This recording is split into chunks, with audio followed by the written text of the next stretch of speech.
හරි මේ පටන් ගමු. මේ ධාරා විද්‍යුතය කියන කොටසේ හරිද? ධාරා විද්‍යුතය කියන කොටසේ ප්‍රධානව ධාරා විද්‍යුතය කියන පාඩම කොටස් දෙකක් යටතේ තමයි යන්නේ. හරිද? සාමාන්‍ය පළවෙනි කොටස යනවා ධාරා විද්‍යුතයේ මූලික સિદ્ધාන්ත. හරිද? ධාරා විද්‍යුතයේ මූලික સિદ્ધාන්ත. මූලික સિદ્ધාන්ත කොටස තමයි ඔයගොල්ලන්ට ඔය ටියුට් එකේ දීලා තියෙන්නේ. ඊට අමතරව දෙවෙනි කොටස යනවා චුම්බක පේරණී කියන කොටස. ඒ කොටස ඔයගොල්ලන්ට දීලා නැහැ. හරිද? ඒ කොටස ඔයගොල්ලන්ට පේරණී කියන කොටස දීලා නැහැ. ඒක චුම්බක ක්ෂේත්‍ර කියන කොටසේ ටියුට් එකේ තමයි එන්නේ. එතකොට සාමාන්‍යයෙන් ධාරා විද්‍යුතයේ ප්‍රධාන වශයෙන් කොටස් දෙකක් යටතේ තමයි අධ්‍යයනය කෙරෙන්නේ. කලින් පාඩම් වලට 12 වසරේ තියෙන යාන්ත්‍ර විද්‍යාව, දෝලන, ආලෝකය, තාපය, ඊට අමතරව 13 එන මුල් පාඩම් තුන ගුරුත්වාකර්ෂණ, ස්ථිති විද්‍යුත් වලට පොඩි දේවල් ටිකක් තියෙනවා. චුම්බක කියන පාඩම් වලට සම්බන්ධයක් නැතිව අවසානට යන කොටසක් තමයි ධාරා විද්‍යුතය සහ ඉලෙක්ට්‍රොනික විද්‍යාව කියන්නේ. එතකොට ධාරා විද්‍යුතය ඉලෙක්ට්‍රොනික විද්‍යාවයි එකිනෙකට සම්බන්ධයි. පැහැදිලිද? ධාරා විද්‍යුතයේ කොටස් ඉලෙක්ට්‍රොනික විද්‍යාවට අවශ්‍ය වෙනවා කර්චොෆ් නියම සහ ධාරාවේ හැසිරීම පිළිබඳ. හැබැයි ධාරා විද්‍යුතය කියන පාඩමට කිසිම දෙයක් අවශ්‍ය වෙන්නේ නැහැ කලින් පාඩම් වල දැනුම. පැහැදිලිනේ? කලින් පාඩම් වල දැනුම යාන්ත්‍ර විද්‍යාව, දෝලන ආලෝකය වගේ ඒවා මේකට අවශ්‍ය වෙන්නේ නැහැ. ඒ නිසා මේක මුලින් ඉඳලා කරගෙන යන්න පුළුවන් පාඩමක් කිසිම ගැටලුවක් නැතුව ගොඩාක් මූලික දේවල්. ඒ කියන්නේ පළවෙනි දවස් දෙකේ වගේ යන්නේවා ගොඩක් දුරට ඕලෙවල් කාලේ ඒගොල්ලෝ අහලා ඇති. සමහර විට අමතක ඒවා තමයි යන්නේ. තේරුණාද? එතකොට ධාරා විද්‍යුතය කියන්නේ සාමාන්‍යයෙන් අමාරු පාඩමක් නෙමෙයි. ඕකේ අවසාන කොටස් වෙද්දී පොඩ්ඩක් සංකීර්ණතා මට්ටමට යනවා. එතකොට සාමාන්‍යයෙන් ධාරා විද්‍යුතයේ මේ කොටස් දෙකෙන් හැමදාම ගාණක් තියෙනවා. ගෙස් කරන්න කියලා දෙයක් නැහැ. හරිද? A level පේපරේ පළවෙනි ප්‍රශ්න 4 ස්ට්‍රක්චර් තමයි එන්නේ. පළවෙනි ප්‍රශ්න 4 එන්නේ ස්ට්‍රක්චර් 4ක්. ඊළඟට 5 යාන්ත්‍ර විද්‍යාව, 6 දෝලන, 7 පදාර්ථය, 8 ශේෂ්ත්‍ර. එතකොට 9 වෙනි ගාන අනිවාර්යයෙන්ම අනිවාර්යයෙන්ම තියෙන්නේ මෙන්න මේකෙන්. එතකොට A level පේපරේ 9 වෙනි ගානේ A කොටස තියෙන ධාරා විද්‍යුතයෙන් B කොටස තියෙන ඉලෙක්ට්‍රොනික වලට. එහෙනම් හැමදාම ගානක් එනවා. දැන් අද මේ පටන් ගන්න පාඩමෙන් සඳුදා මේ සරේ A level විභාගේ තියෙනවා. එදාටත් ධාරා විද්‍යුතයෙන් ඔය ටියුට් එකෙන් ගානක් ගොඩක් දුරට තියෙනවා. පැහැදිලිද? ඕකෙන් නැත්නම් මේ කොටසෙන් අනිවාර්යයෙන්ම මේ කොටස් දෙකෙන් එකක් ආයි ගෙස් කරන්න කියලා දෙයක් නැහැ. A level පේපරේ 9 වෙනි ගානේ අනිවාර්යයෙන්ම එනවා. පැහැදිලිනේ? ඒ නිසා මෙතන ලකුණු 30ක ගානක්, ඉලෙක්ට්‍රොනික කියන්නේ ලකුණු 30ක ගානක්. ඔයගොල්ලන්ට ප්‍රශ්න තෝරන්න තියෙනවා මේක එක්කෝ A කොටසට හෝ B කොටසට පිළිතුරු සපයන්න කියලායි තියෙන්නේ. ඒ කියන්නේ ධාරා විද්‍යුතය කරනවා නම් ඉලෙක්ට්‍රොනික කරන්න බෑ. ඉලෙක්ට්‍රොනික කරනවා නම් ධාරා විද්‍යුතය කරන්න බෑ. ඒක තමයි A level වල තියෙන ඔයගොල්ලන්ට රාමුව. ධාරා විද්‍යුතීය ප්‍රශ්න කරනවා නම් ඉලෙක්ට්‍රොනික ප්‍රශ්න පුළුවන් වුණත් කරන්න බෑ. ඉලෙක්ට්‍රොනික කරනවා නම් ධාරා විද්‍යුතීය කරන්න බෑ. මේ දෙකම ලකුණු 30 ප්‍රශ්න දෙකක්. ඒ දෙකෙන් කැමති ඔප්ෂන් එකක් ඔයගොල්ලන්ට ගන්න පුළුවන්. එහෙම තමයි A level වල තියෙන්නේ. ඒ නිසා මේ පාඩම සාමාන්‍ය ලේසි පාඩමක්. කලින් ඒවත් එක්ක සම්බන්ධ නැති නිසා පිළිවෙලට කරගෙන යන්න. හරි. එතකොට ඔයගොල්ලන්ට මුලින්ම තියෙනවා හරිද? නෝට් එකේ මුලින්ම ඔයගොල්ලන්ට තියෙනවා සන්නායක සහ සන්නායක නොවන ද්‍රව්‍ය කියන මාතෘකාව. පළවෙනි කොටස මොකද්ද? සන්නායක සහ සන්නායක නොවන ද්‍රව්‍ය. දැන් මූලිකව මම කියන්නේ ඉස්සෙල්ලා මූලික સિદ્ધාන්ත ටික ඊට පස්සේ ගණන් වලට යන්න. අදත් ගණන් හදන සමීකරණ ටිකක් කරලා ගණන් කීපයක් හදනවා. හරි. පළවෙනි එක තමයි සන්නායක සහ සන්නායක නොවන. දැන් ඔයගොල්ලෝ අහලා තියෙනවා සන්නායක කියන කොටස් වස්තුන් ප්‍රධාන වශයෙන් කොටස් දෙකකට බෙදෙනවා. ඔය කෝලේ කාලෙත් තියෙනවා සන්නායක ප්‍රධාන වශයෙන් කොටස් කීයකට බෙදනවද? දෙකකට බෙදනවා. එකක් තමයි ලෝහමය සන්නායක. ඕවා තමයි ඔයගොල්ලෝ ලොකුවට අහලා තියෙන්නේ. ඊට අමතරව විද්‍යුත් විච්ඡේදය, ඒ කියන්නේ ද්‍රාවණ. ඔයගොල්ලෝ දන්නවා ද්‍රාවණ තුලින්, ඒ කියන්නේ ජලය මොකක් හෝ ද්‍රාවණයක් තුලින් මොකද්ද? විදුලිය සන්නායනය කරනවා. එහෙනම් සාමාන්‍යයෙන් විදුලිය ගමන් කරන මාධ්‍යවලට සන්නායක කියලා දල අර්ථ දැක්වීමක් දීලා තියෙනවා. සන්නායක ප්‍රධාන වශයෙන් කොටස් දෙකකට බෙදනවා. එකක් මොකද්ද? ලෝහමය සන්නායක අනිත් ඒවාට කියනවා ද්‍රාවණ නෙමෙයි හරිම වචනේ ඒක කියුට් එකේ තියෙනවා විද්‍යුත් විච්ඡේද්‍ය වර්ගයේ සන්නායක. මම නිකන් ඔයගොල්ලන්ට තේරෙන්න තමයි ලිව්වේ ද්‍රාවණ. දැන් ජලීය ද්‍රාවණයක් තුළින් විදුලිය සන්නායනය කරනවා. එහෙනම් මතක තියාගන්න විදුලිය සන්නායනය කරන ඒවාට කියනවා සන්නායක. සන්නායක ප්‍රධාන වශයෙන් කොටස් දෙකකට බෙදනවා. එකක් ලෝහමය සන්නායක අනිත් ඒවා මොකද්ද? විද්‍යුත් විච්ඡේද්‍ය වර්ගයේ සන්නායක. ඒ කියන්නේ අපිට හම්බෙන ද්‍රාවණ පිළිබඳ. පැහැදිලිනේ. එතකොට ප්‍රධාන වශයෙන් සන්නායක කොටස් දෙකකට බෙදෙනවා. එතකොට ලෝහමය සන්නායක කියන්නේ අපි දන්න ලෝහ වර්ග. ඔයගොල්ලෝ දන්නවා යකඩ කම්බියක්. පෙරස් කියලා ගත්තොත් යකඩ කම්බියක් තුලින් විදුලිය ගමන් කරනවා. කොපර් කම්බියක් තුලින් විදුලිය ගමන් කරනවා. ඒ වගේ ලෝහ වලට කියනවා ලෝහමය සන්නායක. ඊළඟට ද්‍රාවණ කියලා අපි කතා කරන්නේ ජලය. එහෙම නැත්නම් සල්ෆියුරික් H2SO4 වගේ මෙන්න මේ වගේ ජලීය ද්‍රාවණ තුලින් ගමන් කරනවා. පැහැදිලිනේ. එතකොට මෙන්න මේ ලෝහමය සන්නායක තුලින් කොහොමද ධාරාව ගමන් කරන්නේ කියලා ගත්තොත් මෙන්න මේ ලෝහමය සන්නායකය තුලින් මේවා ගමන් කරන්න නම් තියෙන්න ඕනේ නිදහස් ඉලෙක්ට්‍රෝන. මොකද්ද? ලෝහමය සන්නායක තුල තියෙන්න ඕනේ ඉලෙක්ට්‍රෝන නෙමෙයි නිදහස් ඉලෙක්ට්‍රෝන.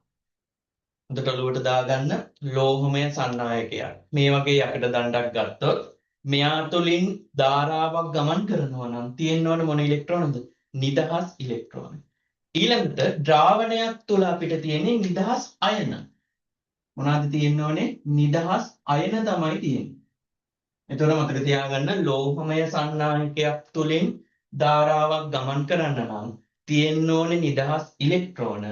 ද්‍රාවණයක් තුලින් ධාරාවක් ගමන් කරනවා නම් තියෙන්න ඕනේ ධන හෝ ඍණ අයන. ඔයගොල්ලෝ දන්නවා ජලය කියන එක හැදලා තියෙන්නේ කොහොමද? ජලය කියන එක හැදලා තියෙන්නේ H+ අයන එකක් සහ නිකන් සාමාන්‍යයෙන් බැලුවම තේරෙන ඕලෙවල් කාලේ දැනුමත් එක්ක OH- එකක්. එතකොට මෙන්න මේ වගේ ධන හා ඍණ අයන තියෙනවා නම් මේ ද්‍රාවණය තුලින් විදුලිය සන්නායනය කරනවා. ලෝහමය සන්නායකයක් නම් තියෙන්න ඕනේ ඉලෙක්ට්‍රෝන නෙමෙයි. මොකද්ද? නිදහස් ඉලෙක්ට්‍රෝන. එහෙනම් නිදහස් ඉලෙක්ට්‍රෝන හෝ නිදහසේ පවතින අයන තියෙනවා නම් අපිට කියන්න පුළුවන් ඒගොල්ලෝ සන්නායක කියලා. නිදහස් ඉලෙක්ට්‍රෝන හෝ අයන නැත්තම් ඒවට කියනවා සන්නායක නොවන කුසන්නායක කියලා. පැහැදිලිද?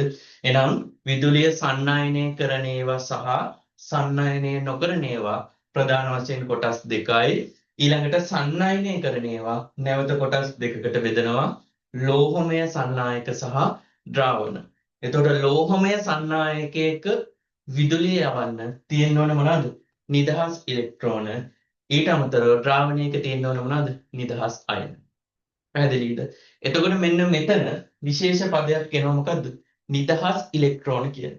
පැහැදිලිද? මොකද්ද පදේ? නිදහස් ඉලෙක්ට්‍රෝන. එහෙනම් නිදහස් ඉලෙක්ට්‍රෝන කියන්නේ මොනවද? එකමට අහගන්න ඔයගොල්ලෝ දන්නවා කෙමිස්ට්‍රි වල අහලා ඇති. සාමාන්‍යයෙන් න්‍යෂ්ටිය තියෙනවා මැද්දේ. න්‍යෂ්ටිය සාමාන්‍යයෙන් තියෙන්නේ මැද්දේ. ඊට අමතරව විවිධ ශක්ති මට්ටම් වල ඉලෙක්ට්‍රෝන තියෙනවා. විවිධ ශක්ති මට්ටම් වල ඉලෙක්ට්‍රෝන තියෙනවා. මේ විදිහට විවිධ ශක්ති මට්ටම් වල ඉලෙක්ට්‍රෝන තියෙද්දී පැහැදිලිද? ඉලෙක්ට්‍රෝන තිබ්බ පමණින් නිදහස් ඉලෙක්ට්‍රෝන තියෙනවා කියලා කියන්න බෑ. දැන් මේ වගේ එක එක ශක්ති මට්ටම් වල විවිධ ප්‍රමාණ වලින් ඉලෙක්ට්‍රෝන තියෙනවා. හැබැයි ඉලෙක්ට්‍රෝන නෙමෙයි අපිට ඕනේ මොන ඉලෙක්ට්‍රෝනද? නිදහස් ඉලෙක්ට්‍රෝන. මෙන්න මේ වචනේ ගොඩාක් වැදගත්. කොහොමද ඉලෙක්ට්‍රෝනයක් නිදහස් වෙන්නේ? වැදගත්ම කොටස කොහොමද ඉලෙක්ට්‍රෝනයක් නිදහස් වෙන්නේ? කොහොමද නිදහස් වෙන්නේ? සාමාන්‍යයෙන් අපි දන්නවා. ඇයි මෙයා වෘත්ත චලිතය කියන්නේ? න්‍යෂ්ටිය වටා රවුමක යන්නේ මෙයත් එක්ක තියෙන ආකර්ෂණය. නැත්තම් මෙයා වටේ යන්නේ. මේ ඉලෙක්ට්‍රෝනේ ඇයි න්‍යෂ්ටිය වටේ යන්නේ? මෙයත් එක්ක තියෙන ආකර්ෂණ බලය. මෙයාට මෙයාවත් එක්ක ආකර්ෂණයක් නැත්තම් මෙයා වටා රවුමක යන්නේ. තේරෙන සිද්ධාන්තය. දැන් මෙයා ඇයි මේ වගේ රවුමක යන්නේ? මෙයාට ගොඩාක් ආකර්ෂණයක් තියෙනවා. ඒ හින්දා ළඟින් රවුම යනවා. ළඟින්ම යන්නේ කෙනා මෙයාගේ හොඳම යාළුවා වගේ. පැහැදිලිද? එතකොට අපිට තේරෙනවා මේ වගේ ඉලෙක්ට්‍රෝන විවිධ ශක්ති මට්ටම් වල ගමන් කරන්න හේතුව තමයි මෙයාගේ තියෙන බලපෑම. මෙයාට කැමති හින්දා තමයි මෙයා වටා ටිකක් කැමති හින්දා දුරින් යනවා. මෙයාට වඩා මෙයා කැමති හින්දා ළඟින් වටේ. හොඳටම කැමති හින්දා මෙයා ළඟින්ම වටේ යනවා. එහෙනම් තේරුම් ගන්න මෙයා වෘත චලිතයක ගමන් කරන්න ප්‍රධානතම හේතුව මොකක්ද? මෙන්න මේ න්‍යෂ්ටියත් එක්ක තියෙන ආකර්ෂණය. එතකොට මෙයත් එක්ක මෙයා බැඳිලා ඉන්නේ. ඒ හින්දානේ වෘත්තාකාර පතේ කියන්නේ. මේ ඉලෙක්ට්‍රෝනය න්‍යෂ්ටියත් එක්ක බැඳිලා යාවට යනවා. මේ ඉලෙක්ට්‍රෝනයත් න්‍යෂ්ටියත් එක්ක බැඳිලා මෙයාවට යනවා. මේ ඉලෙක්ට්‍රෝනයත් න්‍යෂ්ටියත් එක්ක බැඳිලා මෙයාවට යනවා. එතකොට මේවා නිදහස් ඉලෙක්ට්‍රෝන නෙමෙයි. හේතුව තමයි මේගොල්ලෝ න්‍යෂ්ටියත් එක්ක බැඳිලා ඉන්නේ. පැහැදිලිද? මේගොල්ලෝ න්‍යෂ්ටියත් එක්ක බැඳිලා ඉන්නේ. න්‍යෂ්ටියත් එක්ක බැඳිලා ඉන්නවා නම් මේවට නිදහස් ඉලෙක්ට්‍රෝන කියන්නේ නැහැ. පැහැදිලිද? එහෙනම් මතක තියාගන්න නිදහස් ඉලෙක්ට්‍රෝන කියන්නේ මේ ඉලෙක්ට්‍රෝන වලට නෙමෙයි. එහෙනම් මතක තියාගන්න මෙයත් එක්ක තියෙන බොන්ඩ් එක කඩලා ඉලෙක්ට්‍රෝන අතර ඇතිවන විකර්ෂණයේ හේතුවෙන් ඉලෙක්ට්‍රෝනයක් එළියට එනවා. අන්නේ එළියට එන ඉලෙක්ට්‍රෝනයකට ඕන පැත්තකට යන්න පුළුවන්. අර වගේ රවුමක යන්න ඕනේ නැහැ. අන්නේ වගේ ඉලෙක්ට්‍රෝනයට කියනවා මොකද්ද? නිදහස් ඉලෙක්ට්‍රෝනයක් කියලා. එහෙනම් මතක තියාගන්න න්‍යෂ්ටිය වටා ගමන් කරන ඉලෙක්ට්‍රෝන නිදහස් ඉලෙක්ට්‍රෝන නෙමෙයි.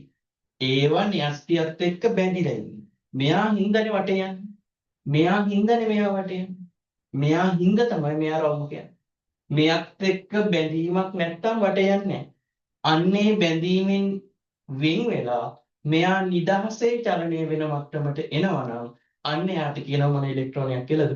නිදහස් ඉලෙක්ට්‍රෝනයක් කියලා. එහෙනම් මතක තියාගන්න දුරට යන්න බැඳීම අඩු වෙනවා.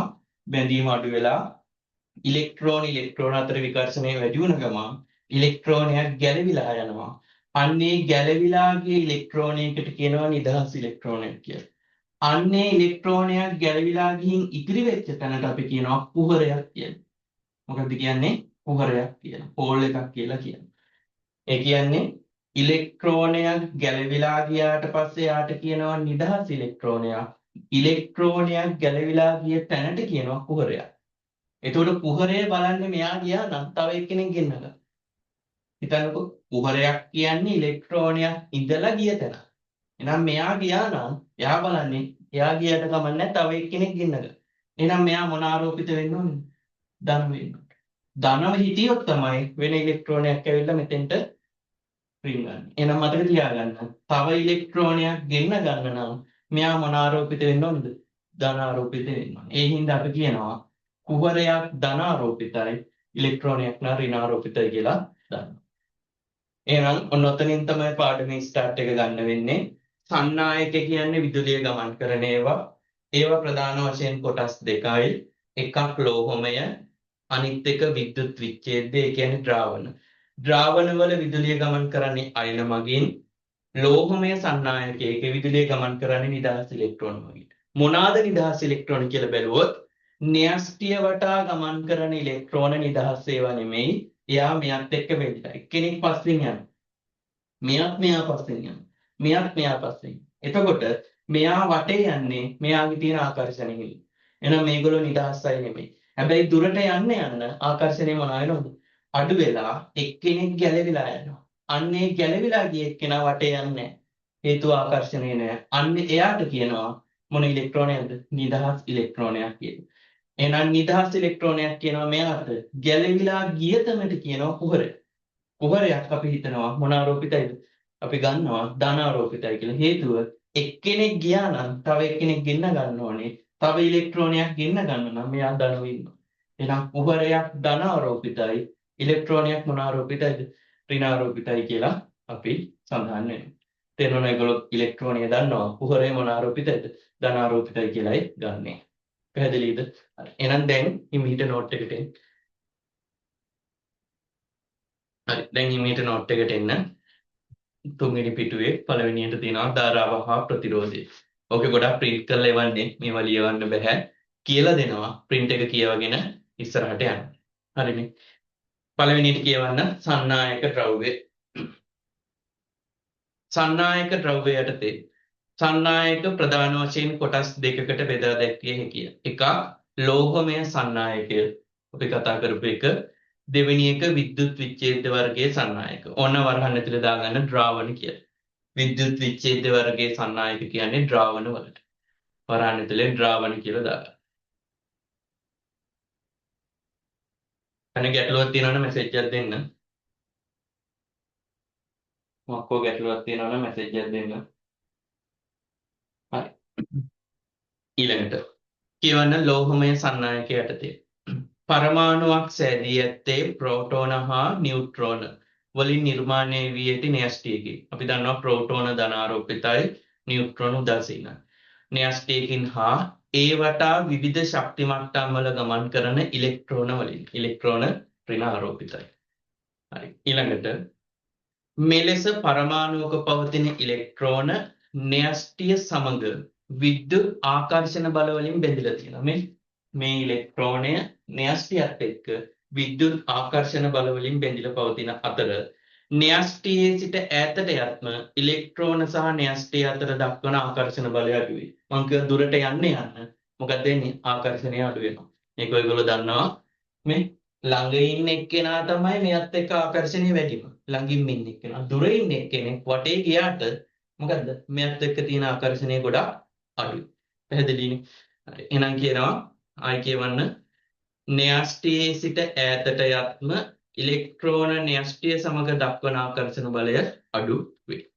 හරි. ඊළඟට මෙහි ප්‍රතිඵලයක් ලෙස සාමාන්‍ය තත්ත්වයේ පවතින ලෝහයක ඇති පරමාණු වල අවසාන ශක්ති මට්ටම් වල ඉලෙක්ට්‍රෝන. එතකොට ළඟම එක්කෙනා නෙමෙයි ගැලවෙන්නේ. කවුද? අවසාන ශක්ති මට්ටම් වල ඉලෙක්ට්‍රෝන පරමාණු වලින් මිදී නිදහසේ හැසිරීමට යොමු වෙනවා. දුරට යන්න ආකර්ෂණය අඩුයි. මෙයා ටක් ගාලා ගැලවිලා එළියට යනවා. නිදහසේ හැසිරීමට යොමු වේ. ඒකට හේතුව තියෙනවා. න්‍යෂ්ටිය සමග ආකර්ෂණය ලිහිල් වීම. දුරට යන්න ආකර්ෂණය අඩු වෙනවා. සහ අනිකුත් ඉලෙක්ට්‍රෝන මගින් නැති කරන විකර්ෂණය ඍණ විකර්ෂණය වෙනවා. අනිකුත් ඉලෙක්ට්‍රෝන මගින් ඇති කරන විකර්ෂණ බල හේතු වෙනින්. එහෙනම් මතක තියාගන්න දුරට යන්න මෙයත් එක්ක තියෙන ආකර්ෂණය අඩු වෙනවා. එතකොට එයාට ගැලවෙන්න ලේසියි. ළඟ ඉන්න කෙනෙක් ගලවන්න හරි අමාරුයි. හේතුව මෙයත් එක්කමයි ඉන්නේ. මෙයා ළඟින්ම වට යන කෙනෙක් ගලවන්න හරි අමාරුයි. දුරින් යන කෙනෙක් හරි ටක් ගාලා ගලවලා ගන්න ලේසි. පැහැදිලිද? හරි. එහෙනම් ඊළඟට අපි ලකුණු ලියා ගන්න සාමාන්‍ය පෑනෙන්. ඊළඟට අපි ලකුණු ලියා ගන්න සාමාන්‍ය පෑනෙන්. මේ අණුව ඉහත ආකාරයෙන්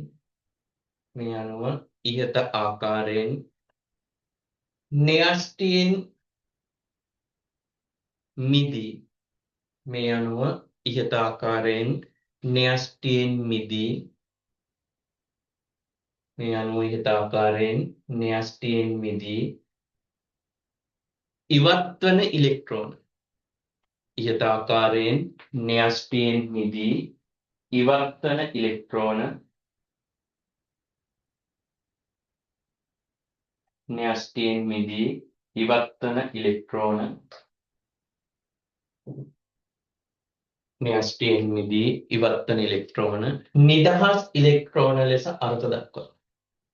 න්‍යෂ්ටියෙන් මිදී ඉවත්වන ඉලෙක්ට්‍රෝන නිදහස්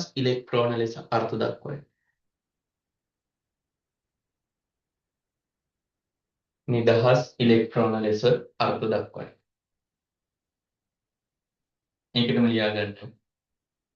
ඒවාට රිසිසේ චලනය විය හැක. කැමැති පැත්තකට චලනය වෙන්න පුළුවන්.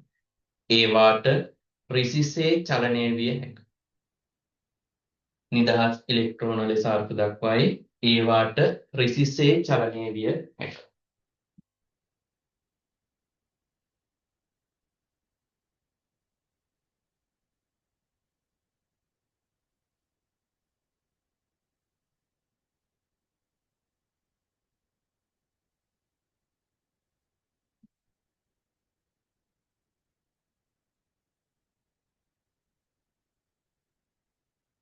හරි. මෙන්න මේ රූපේ ඇඳලා තියන්න. මෙන්න මේ විදිහට න්‍යෂ්ටිය තියෙනවා. න්‍යෂ්ටිය වටා ඉලෙක්ට්‍රෝන ගමන් කරනවා විවිධ ශක්ති මට්ටම් වල. දුරින්ම තියෙන ඉලෙක්ට්‍රෝනයක් ගැලවිලා යනවා. එයාට කියනවා මොන ඉලෙක්ට්‍රෝනයක් කියලාද? නිදහස් ඉලෙක්ට්‍රෝනයක් කියලා. ඒ ගැලවිලා ගියාට පස්සේ ඉතිරි වෙන තැනට කියනවා මොකක් කියලාද? කුහරයක් කියලා. කුහරය ධන ආරෝපිතයි. නිදහස් ඉලෙක්ට්‍රෝනය ඍණ ආරෝපිතයි. මෙන්න මේ ටික විතරක් යට හඳුන්වනවා.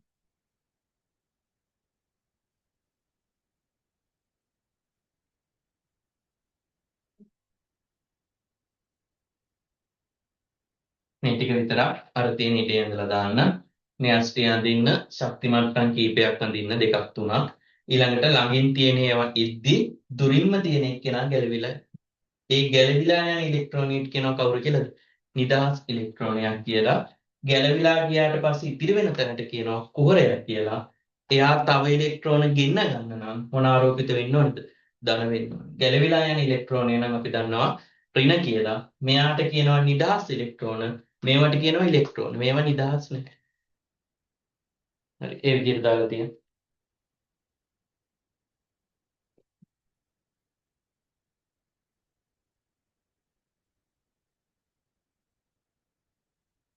නිදහස් ඉලෙක්ට්‍රෝන කියන්නේ මොනවාද? මේවා නිදහස් ඉලෙක්ට්‍රෝන නෙමෙයි.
හරි නේද?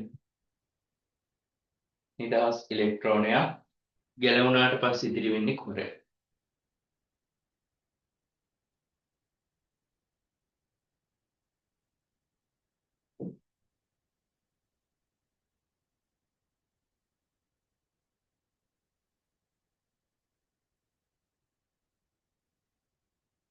හරි. දැන් එන්න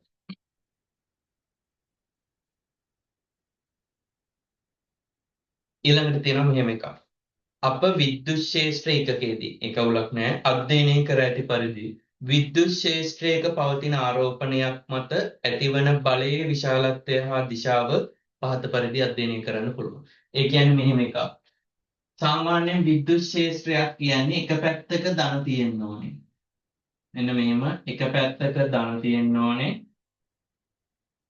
අනෙක් පැත්තේ තියෙන්න ඕනේ ඍණ. එක පැත්තක ධන තියෙන්න ඕනේ අනිත් පැත්තේ තියෙන්න ඕනේ ඍණ. එහෙනම් ධන ඍණ අතර ඇතිවන ක්ෂේත්‍රයකට කියනවා විද්‍යුත් ක්ෂේත්‍රයක් කියලා. එක පැත්තක ධන තියෙන්න ඕනේ අනිත් පැත්තේ කවුරු තියෙන්න ඕනේද? ඍණ තියෙන්න. එහෙනම් ධන හා ඍණ අතර සාමාන්‍යයෙන් බල රේඛා අඳින්නේ ධනෙන් ඉවතට ඍණ දෙසට. මෙන්න මේ විදිහට ධනේ සිට ඍණට ඇතිවන ක්ෂේත්‍රයට කියනවා මොන ක්ෂේත්‍රයක් කියලාද? විද්‍යුත් ක්ෂේත්‍රයක් කියලා. එතකොට ඉතින් ඕක සාමාන්‍යයෙන් ඔයගොල්ලෝ දන්නවා විද්‍යුත් ක්ෂේත්‍රයක ධන ආරෝපණයක් තිබුණා. ඉතින් අපි දන්නවා ධන කවදාවත් ධනට කැමති නැහැ කාටද කැමති? ඍණට. එහෙනම් මෙයා මත බලයක් ඇති වෙන්නේ ඍණ පැත්තට. ඊට අමතරව ඍණ ආරෝපණයක් තිබ්බොත් ඍණ ඍණට කැමති නැහැ. කොහෙද ඇති වෙන්නේ? ධනට. පැහැදිලි නේ ඔක මතක තියාගන්න. ධන ආරෝපණයක් හැම වෙලේම යන්නේ ඍණ පැත්තට. ඍණ ආරෝපණයක් යන්නේ හැම වෙලේම මේ පැත්තට. සාමාන්‍ය විද්‍යුත් ක්ෂේත්‍රයේ තියෙන ධනන් සිට ඍණට. එහෙනම් විද්‍යුත් ක්ෂේත්‍රයේ තීව්‍රතාවය අපි E කියලා නම් කරනවා. E කියන්නේ විද්‍යුත් ක්ෂේත්‍රයේ තීව්‍රතාවය. විද්‍යුත් ක්ෂේත්‍රයේ ප්‍රබලතාවය කිව්වත් හරි විද්‍යුත් ක්ෂේත්‍රයේ තීව්‍රතාවය තමයි අපි E කියලා නම් කරන්නේ. ඒක මතක තියාගන්න. ඒක ඉන්නේ ධනයේ සිට ඍණට. විද්‍යුත් ක්ෂේත්‍රයේ තීව්‍රතාවය තමයි E කියන්නේ. ඒකේ තියෙන ධන නම් ධන කැමති ඍණට ඍණ කැමති කාටද? මේ පැත්ත. එහෙනම් ওই විදිහට ලියලා තියන්න ධනාරෝපණයක් මත බලය ඇති වෙන්නේ ශේෂ්ත්‍රයේ දිශාවට, ඍණාරෝපණයක් මත බලය ඇති වෙන්නේ ශේෂ්ත්‍රයේ දිශාවට ප්‍රතිවිරුද්ධව. ඒ කියන්නේ ඍණ හොයන් යන්නේ ධනව, ධන හොයන් යන්නේ ඍණව. එහෙනම් යට එකේ මෙන්න මේක ඇඳලා තියෙනවා. ඒක ඔයගොල්ලෝ සාමාන්‍යයෙන් දන්න දෙයක්. ඒවා ඉස්සරහට ඕනේ වෙනවා. යට තියෙන ඉතේ පොඩියට ඔක ඇඳලා තියෙනවා.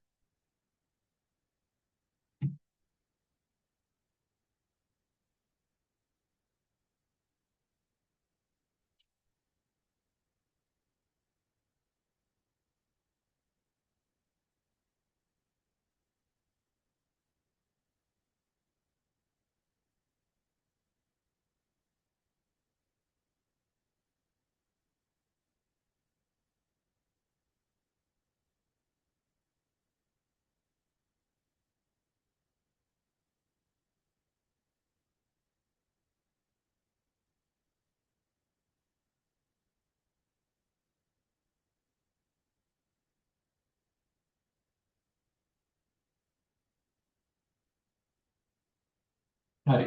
දැන් මේව අහගන්නකෝ. මෙන්න මේ වගේ බැටරියක් සෙට් කරනවා යකඩ කෑල්ලක. මේක යකඩ සන්නායකයක්.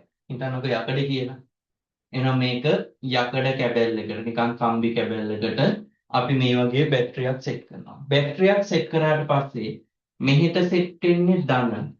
මෙහෙට සෙට් වෙන්නේ ඍණ. මෙහෙට සෙට් වෙන්නේ කවුද? බැටරිය ධන පැත්ත මෙහෙට සෙට් වෙනවා. ඍණ පැත්ත මෙහෙට සෙට් වෙනවා. එතකොට අපි දන්නවා ලෝහමය සන්නායකයක් කියන්නේ යාගේ නිදහස් ඉලෙක්ට්‍රෝන තියෙනවා. ඒ කියන්නේ ඒගොල්ලෝ කාගේ වටාවත් යන්නේ නැහැ නිදහසේ මේ විදිහට තියෙනවා. නිදහස් ඉලෙක්ට්‍රෝන තියෙනවා. දැන් අපි කිව්වා සන්නායක කියන්නේ නිදහස් ඉලෙක්ට්‍රෝන තියෙන අය. මේ විදිහට නිදහස් ඉලෙක්ට්‍රෝන සෙට් එකක් තියෙනවා. පැහැදිලිද? එයාට මම මේ පැත්තට ධන විභවයකුයි මේ පැත්තට ඍණ විභවයකුයි දෙනවා. දැන් මොකද වෙන්නේ? දැන් මොකද වෙන්නේ? ඉලෙක්ට්‍රෝන බලනවා. ඒගොල්ලෝ ඍණට ආසද? ඍණට ආස නැහැ. ඒගොල්ලෝ ආස ධනට. එහෙනම් ඉලෙක්ට්‍රෝන ඔක්කොම මෙන්න මේ පැත්තට ගමන් කරනවා. ඉලෙක්ට්‍රෝන සියල්ලම මෙන්න මේ පැත්තට ගමන් කරනවා. ඉලෙක්ට්‍රෝන ගමන් කරන දිශාවට ප්‍රතිවිරුද්ධව මේක තුලින් ධාරාවක් අටගන්නවා. එහෙනම් ධාරාව යන්නේ මෙහෙට නම් මෙතනින් ධාරාව මෙහෙට. ධාරාව යන්නේ මෙහෙට නම් මෙතනින් ධාරාව උඩට. ඒක තමයි අපි සාමාන්‍යයෙන් අදින්නේ. ධනාග්‍රේකින් ධාරාව ඉවතට යනවා. තේරෙනවද? අපි සාමාන්‍යයෙන් අදින්නේ ධනාග්‍රේකින් ධාරාව කොහෙට යනවද? ඉවතට යන විදිහ. එහෙනම් මතක තියාගන්න ඉලෙක්ට්‍රෝන ගමන් කරන දිශාවට ප්‍රතිවිරුද්ධව තමයි මේක තුලින් ධාරාවක් අටගන්නේ. ඕකේ හැමදාම MCQ වල කරනවා. මොකක්ද වෙන්නේ? මේ පැත්තට ධනක් දෙනවා මේ පැත්තට ඍණ විභවයක් දෙනවා. එතකොට ඉලෙක්ට්‍රෝන කැමති නෑ ඍණට. ඉලෙක්ට්‍රෝන ඔක්කොම මේ පැත්තේ ධන පැත්තට යනවා. එතකොට ධාරාවක් ඊට ප්‍රතිවිරුද්ධව ධනයේ සිට ඍණට ගමන් කරනවා. මේක ඕනේ නැහැ කියලා හිතන්න. මේක බැටරියක් දැම්මේ කියලා තියෙනවා. සාමාන්‍යයෙන් එතකොට මෙතෙන්ට ධන විභවයකුත් මෙතෙන්ට ඍණ විභවයකුත් ලබා දුන්නාට පස්සේ ඉලෙක්ට්‍රෝන ඔක්කොම මේ පැත්තට ගමන් කරනවා. ඉලෙක්ට්‍රෝන ගමන් කරන දිශාවට ප්‍රතිවිරුද්ධව මේක තුලින් මොකක්ද හටගන්නේ? ධාරාවක් හටගන්නවා. එහෙනම් කියවමු යට තියෙන එක. මේ අණුව නිදහස් ඉලෙක්ට්‍රෝන සහිත ලෝහයක දෙකලවරට විභව අන්තරයක් යෙදුවහොත්. එහෙනම් මම මේක උඩින් අඳින්නම්. මේ වගේ විභව අන්තරයක් යොදනවා. ටියුට් එක ඊඩන යටින් අඳින්න. ධන ඍණ කියලා විභව අන්තරයක් යොදනවා.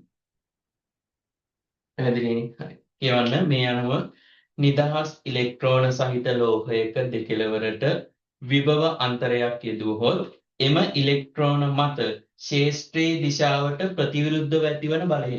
අපි දන්නවා ශේෂ්ත්‍රයේ ධන සිට ඍණට යන්නේ මේ ඊට ප්‍රතිවිරුද්ධව ඍණාරෝපණය මත බලයක් එනවා. ශේෂ්ත්‍රයේ තියෙන ධන සිට ඍණට ඊට ප්‍රතිවිරුද්ධව ඍණාරෝපණය මත බලයක් එනවා. ඒක ඕනේ ඍණ යන්නේ ධන හොයාගෙන. එච්චරයි. මේ ඍණාරෝපණ සියල්ලම ධන හොයාගෙන යනවා. ඇතිවන බල හේතුවෙන් මෙම නිදහස් ඉලෙක්ට්‍රෝන සියල්ලම ශේෂ්ත්‍රයේ දිශාවට ප්‍රතිවිරුද්ධව චලනය වේ. ශේෂ්ත්‍රයේ තියෙන ධන සිට ඍණට ඊට ප්‍රතිවිරුද්ධව චලනය වෙනවා. පැහැදිලිද? හරි. ඔතන අඳින්න තියෙන්නේ මේක. එහා පිටුවට එන්නකො. එහා පිටුවේ තියෙනවා ඒ අණුව මෙලෙස නිදහස් ඉලෙක්ට්‍රෝන ප්ලාවනය. ප්ලාවනය කියන්නේ ගමන් කිරීම. ඒ අණුව මෙලෙස නිදහස් ඉලෙක්ට්‍රෝන ප්ලාවනය හේතුවෙන් මෙම සන්නායකයේ තුල ඊට ප්‍රතිවිරුද්ධ දිශාවට ධාරාවක් ඇති වෙයි. එහෙනම් හයිලයිට් කරන්න ඊට ප්‍රතිවිරුද්ධ දිශාවට ධාරාවක් ඇති වේ කියන වචනේ. ඊළඟට තියෙනවා එබැවින් මෙම ඉලෙක්ට්‍රෝන සන්නායක ඉලෙක්ට්‍රෝන ලෙසද හඳුන්වයි. උදාහරණ දාලා තියෙනවා තඹ, ඇලුමිනියම්, පිත්තල වගේ ලෝහ. මීරන් කියන එක සන්නායකය. එහෙනම් එහා පිටුවේ මේක ඇඳලා දාන්න ඕනේ. වැදගත්ම එක ඉලෙක්ට්‍රෝන ගමන් කරන දිශාවට ප්‍රතිවිරුද්ධව තමයි ධාරාවක් ඇති වෙන්නේ. එහෙනම් ධාරාව යන්නේ මෙහෙට. එහෙනම් ධනාග්‍රයෙන් ඉවතට. මෙහෙම යනවා මේ විදිහට. එහෙනම් මතක තියාගන්න ධාරාව හටගන්නේ ඉලෙක්ට්‍රෝන ගමන් කරන දිශාවට ප්‍රතිවිරුද්ධව. ඕක හැමදාම අහනවා. සන්නායකයක් තුළින් ධාරාවක් හටගනු ලබන්නේ නිදහස් ඉලෙක්ට්‍රෝන ගමන් කරන දිශාවට ප්‍රතිවිරුද්ධව. එහෙනම් එහා පිටුවේ මෙන්න මේක ඇඳලා තියෙනවා.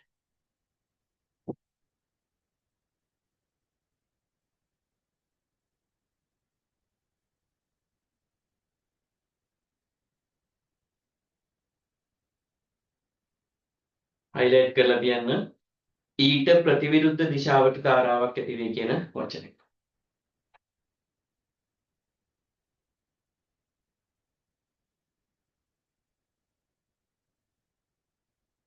ඊට ප්‍රතිවිරුද්ධ දිශාවට ධාරාවක් ඇති වේ කියන වචනේ highlight කරලා ඔක ඇඳලා තියෙනවා.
හරි.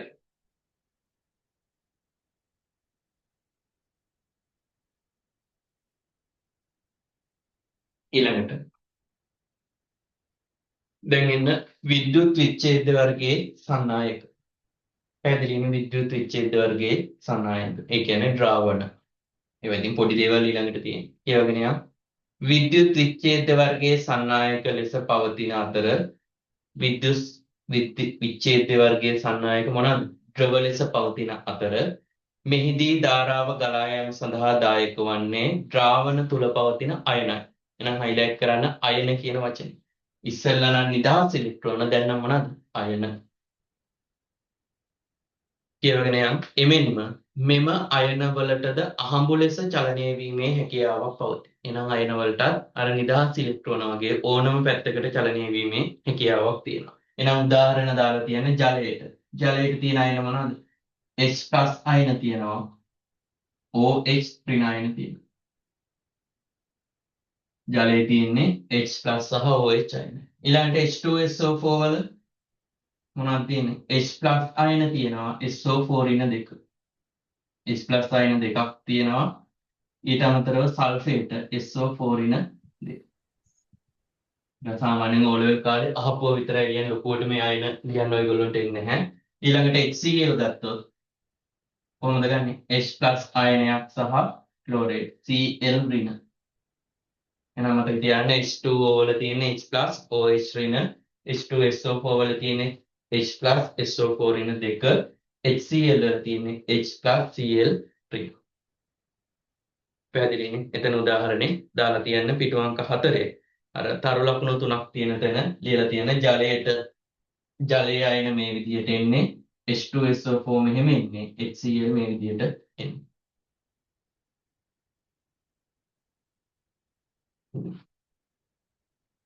HCl ඔය විදිහටයි එන්නේ.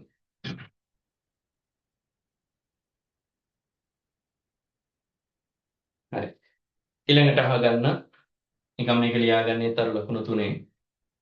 ඊළඟට කියමු මේ අණුව පෙනියන්නේ විද්‍යුත් විච්ඡේද්‍ය වර්ගයේ ද්‍රාවණයක්. ඒ කියන්නේ ජලීය ද්‍රාවණයක් ධන හා ඍණ ලෙස අයන දෙවර්ගයකට වෙන් වී පවතින බව. මේ ධන හා ඍණ ලෙස අයන දෙවර්ගයකට වෙන් වී පවතින බව. මේ අණුව පහත රූප සටහනේ පරිදි මිනිරම් කූරු දෙකක් විද්‍යුත් විච්ඡේද්‍ය වර්ගයේ ද්‍රාවණයක් තුළ සෝඩියම් ක්ලෝරයිඩ් කියලා ගමු ලුණු ද්‍රාවණයක් ගිල්වා ඇති විට එයට යොදා ඇති බල්බය දැල්වීමෙන් ද්‍රාවණය තුළින් ධාරාවක් ගමන් කරන බව තහවුරු වේ. ඔක ඕලෙවල් කාලේ කරන ප්‍රැක්ටිකල් එක. අහගන්නකො. මෙන්න මෙහෙම එකක්.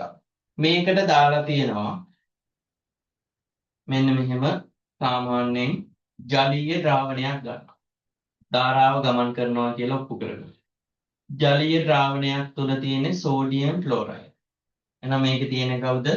තනුක සෝඩියම් ක්ලෝරයිඩ්. තනුක කියන එකේ තේරුම තමයි ජලය මිශ්‍රයි. තනුක සෝඩියම් ක්ලෝරයිඩ් කියන්නේ මොකද්ද? ජලය සහ සෝඩියම් ක්ලෝරයිඩ් කියන දෙන්නම තියෙනවා. මේක මතක තියාගන්න. තනුක කියන්නේ ජලය දාලා මිශ්‍ර කරනවා කියන එක. සාන්ද්‍රණය අඩු කරනවා. එහෙනම් තනුක කියන්නේ ජලය සහ සෝඩියම් ක්ලෝරයිඩ්. එහෙනම් මෙයාගේ තියෙන මොන අයනද? H+ අයන තියෙනවා. ඊට අමතරව OH ඍණ අයන තියෙනවා. ඊට අමතරව සෝඩියම් ධන අයන තියෙනවා. ක්ලෝරින් ක්ලෝරේට් ඍණ අයන.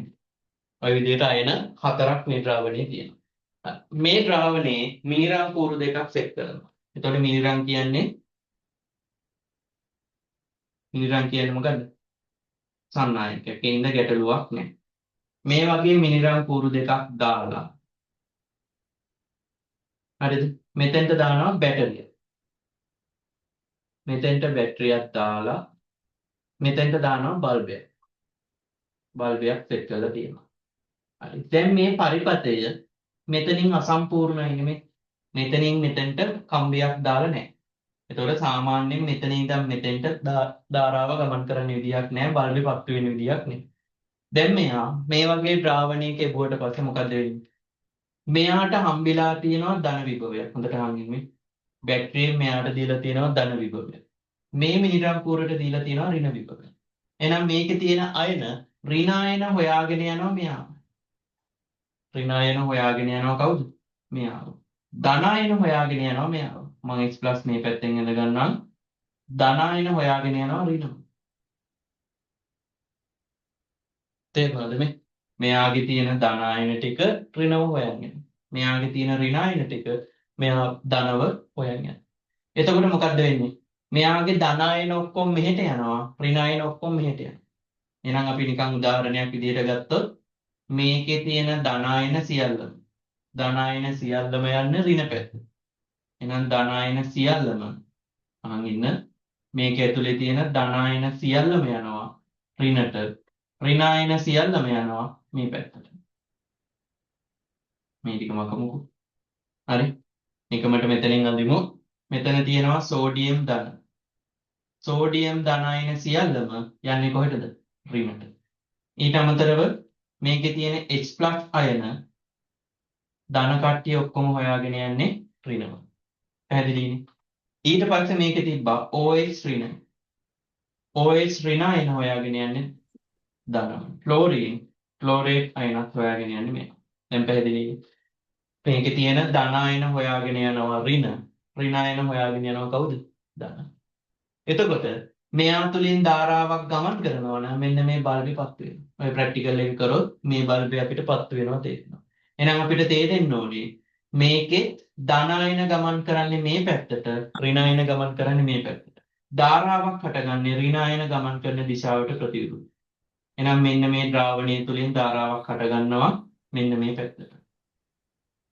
මෙන්න මේ ද්‍රාවණය තුලින් ධාරාවක් හටගන්නවා ඍණ ගමන් කරන දිශාවට ප්‍රතිවිරුද්ධ. ඒකයි අපි බැටරියේ ධන පැත්තෙන් ධාරාව එනවා මේ විදිහට ගමන් කරනවා මෙන්න මේ විදිහට යනවා. තේරුණාද? එහෙනම් මතක තියාගන්න ධනාග්‍රයෙන් ඉවතට එන ධාරාව ගමන් කරන්නේ මෙන්න මේ විදිහට. එතකොට අපිට තේරෙනවා H+ යන්නේ මේ පැත්තට ධන, ඍණ යන්නේ මේ පැත්තට. ඍණ අයන ගමන් කරන දිශාවට ප්‍රතිවිරුද්ධව තමයි ධාරාවක් ඇති වෙන්නේ. ඔන්න ඕක මතක තියෙන්න ඕන. පැහැදිලිද? එහෙනම් අපි ඉස්සෙල්ලා ගත්තා ඉලෙක්ට්‍රෝන ගමන් කරේ මේ පැත්තට. අහන් ඉන්න. ධාරාව හටගත්තේ ඉලෙක්ට්‍රෝන ගමන් කරන දිශාවට ප්‍රතිවිරුද්ධ.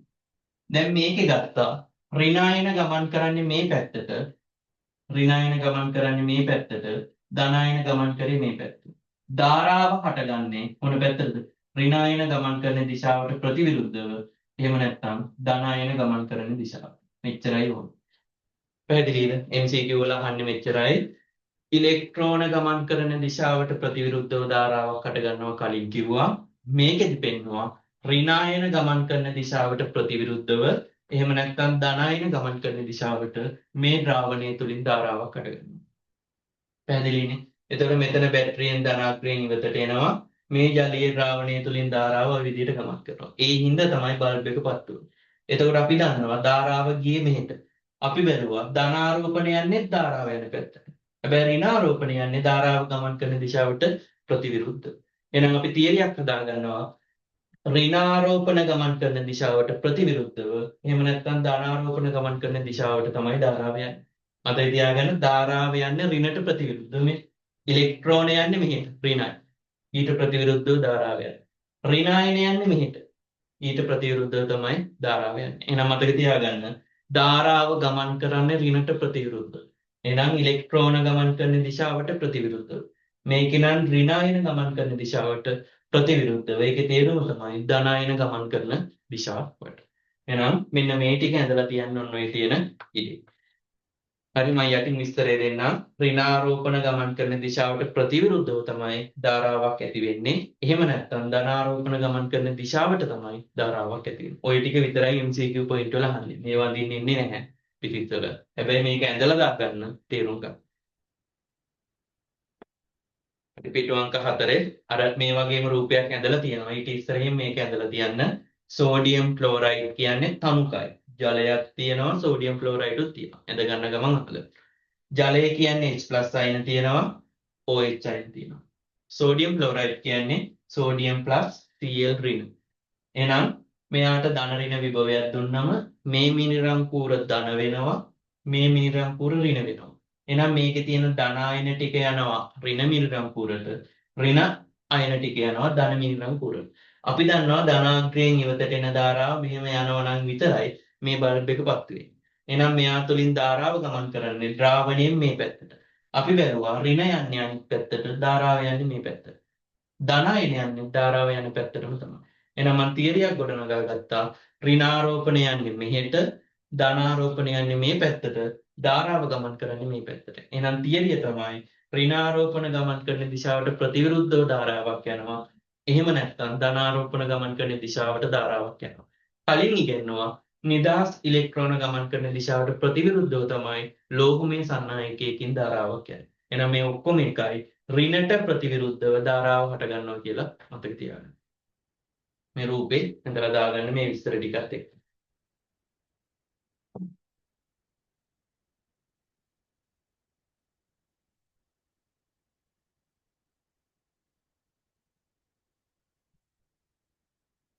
මේක එකක් කියන්න බැරි වුණා එකක් නිකමට මතක තියාගන්න.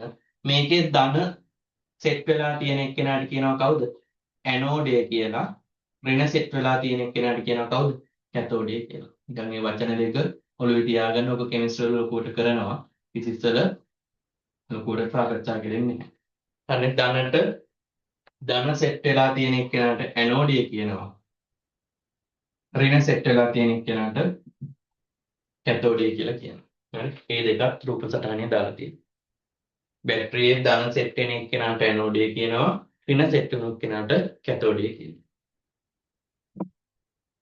මේ වගේම රූප සටහන දාලා ඇති. ඊට පැත්තේ මේක ඇඳලා තියෙනවා.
මේ රූපේ විතරයි.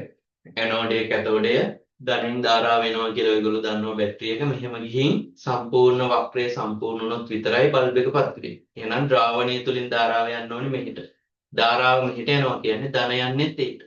ඍණ යන්නේ ප්‍රතිවිරුද්ධ. එහෙනම් ඍණට ප්‍රතිවිරුද්ධව තමයි ධාරාවක් හටගන්නේ.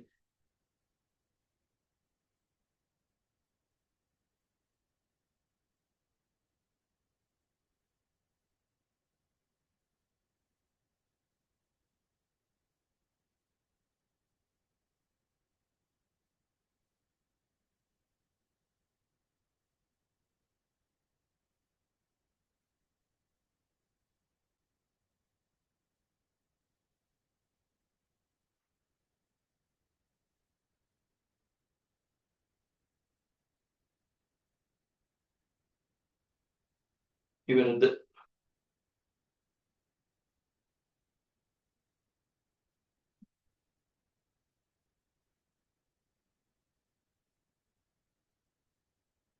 හරි. වෙලා ඇද්දිනේ. හරි. එහෙනම් එන්න ඊළඟට යට. මේක බෝඩ් එකේ තියෙනවා යට තියෙන තර ලකුණ ලියා ගන්න. ඉහත රූපයට අනුව පෙනී යන්නේ ලියාගන්න යට තියෙන රූලේ. ඉහත රූපයට අනුව පෙනී යන්නේ ඉවරයි නම් රියැක්ට් එකක් දෙන්න. ඉහත රූපයට අනුව පෙනී යන්නේ ද්‍රාවණය තුල ඇති ධන අයන. ඉහත රූපයට අනුව පෙනී යන්නේ ද්‍රාවණය තුල ඇති ධන අයන කැතෝඩය දෙසටත් ඉහත රූපයට අනුව පෙනී යන්නේ ද්‍රාවණය තුල ඇති ධන අයන කැතෝඩය දෙසටත් ද්‍රාවණය තුල ඇති ධන අයන කැතෝඩය දෙසටත් කමාවක් ඍණ අයන ඇනෝඩය දෙසටත් ගමන් කරන බවයි. ද්‍රාවණය තුල ඇති ධන අයන කැතෝඩය දෙසටත් කමාවක් ඍණ අයන ඇනෝඩය දෙසටත් ගමන් කරන බවයි. ධන අයන කැතෝඩය දෙසටත් ඍණ අයන ඇනෝඩය දෙසටත් ගමන් කරන බවයි. ඒ හේතුවෙන් ද්‍රාවණය තුලින් ධාරාවක් ගමන් කර ඒ හේතුවෙන් ද්‍රාවණය තුලින් ධාරාවක් ගමන් කර ඒ හේතුවෙන් ද්‍රාවණය තුලින් ධාරාවක් ගමන් කර ද්‍රාවණය තුලින් ධාරාවක් ගමන් කර පරිපථය සම්පූර්ණ වී බල්බය දැල්වෙන බව නිරීක්ෂණය කළ හැකිය. පරිපථය සම්පූර්ණ වී බල්බය දැල්වෙන බව නිරීක්ෂණය කළ හැකිය. පරිපථය සම්පූර්ණ වී බල්බය දැල්වෙන බව නිරීක්ෂණය කළ හැකිය. හරි. එතකොට අපි දන්නවා මේ විදිහට ධන අයන කැතෝඩයට යනවා ඍණ අයන ඇනෝඩයට යනවා. ඒ හේතුවෙන් ද්‍රාවණය තුලින් ධාරාව ගමන් කරලා පරිපථය සම්පූර්ණ වීම හේතුවෙන් බල්බය දැල්වෙනවා. වැදගත් මේක print කරලා තියෙනවා. කියවන්න. මේ හේතු කොටගෙන ද්‍රාවණය තුල ධාරාවක් highlight කරන්න ඍණ ආරෝපණ චලිත දිශාවට ප්‍රතිවිරුද්ධව. highlight වෙන්න ඕනේ ඍණ ආරෝපණ චලිත දිශාවට ප්‍රතිවිරුද්ධව කියන වචනේ. highlight කරන්න ඍණ ආරෝපණ චලිත දිශාවට ප්‍රතිවිරුද්ධව කියන වචනේ. එහෙම නැත්නම් ආයි highlight කරන්න ධන ආරෝපණ වල චලිත දිශාවට ඇති වෙයි. මේ බලන්න ධාරාවක් ඇති වෙන්නේ ඍණාරෝපණ චලිත දිශාවට ප්‍රතිවිරුද්ධව. එහෙම නැත්නම් ධන ආරෝපණ වල චලිත දිශාවට. එහෙනම් අන්න ඒක highlight කරලා තියෙනවා. ධාරාව ඇති වෙන්නේ ඍණාරෝපණ වල චලිත දිශාවට ප්‍රතිවිරුද්ධව. එහෙම නැත්නම් ධන ආරෝපණ වල චලිත දිශාවට. පැහැදිලිද? හරි. ඊළඟට කියවන්න මේ අනුව ඉහත අප සාකච්ඡා කළ ආකාරයේ විද්‍යුත් විච්ඡේද ද්‍රාවණ විද්‍යුත් විච්ඡේද සන්නායක ලෙස හඳුන්වනවා. මේකට කියනවා විද්‍යුත් විච්ඡේද ද්‍රාවණයක්. ඒක විද්‍යුත් විච්ඡේද වර්ගයේ සන්නායකයක් කියලා හඳුන්වනවා. හරි. ඊළඟට පරිවාරක. අපි දන්නවා මෙච්චර කතා කරේ මොනවාද? සන්නායක. පරිවාරක කියන්නේ විදුලිය ගමන් කරන්නේ නැති ඒවා. එහෙනම් ඒ වගේ නිදහස් ඉලෙක්ට්‍රෝන සහ නිදහස් අයන කියන ඒවා නැති ඒවා. එහෙනම් ලියා ගන්න සාමාන්‍ය පෑනෙන්.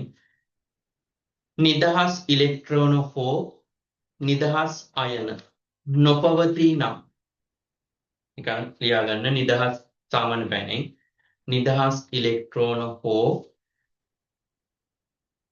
නිදහස් අයන නොපවතී නම් නිදහස් ඉලෙක්ට්‍රෝන හෝ නිදහස් අයන නොපවතී නම්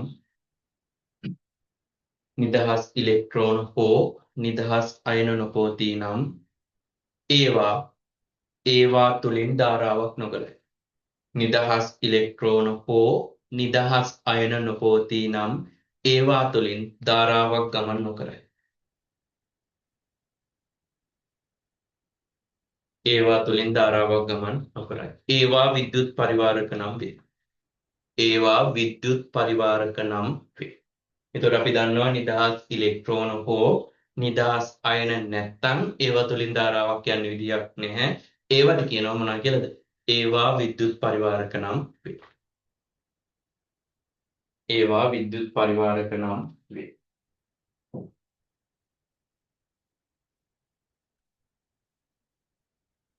හරි. ඊළඟට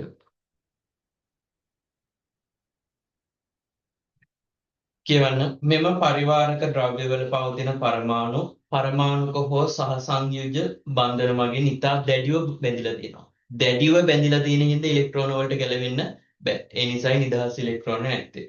ඉලෙක්ට්‍රෝන වලට චලනය වීමේ හැකියාවක් නොපවතී. අර ඉස්සෙල්ලා කිව්වා වගේ ඉලෙක්ට්‍රෝන වලට ගැලවිලා යන විදියක් නැහැ.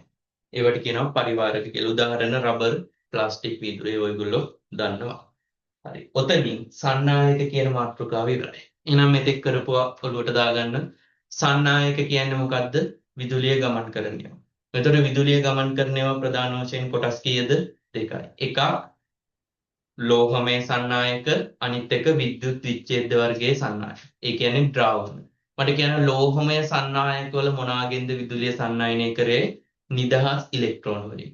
ධාරාව ගමන් කරේ නිදහස් ඉලෙක්ට්‍රෝන ගමන් කරන දිශාවට ප්‍රතිවිරුද්ධ. ඔච්චරයි.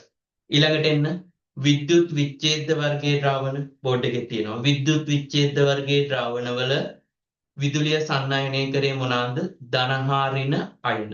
එහෙනම් ධාරාව ගමන් කරන දිශාවටම ගමන් කරා ධන අයන, ඊට ප්‍රතිවිරුද්ධ දිශාවට ගමන් කරා ඍණ අයන. ඔච්චරයි අවශ්‍ය.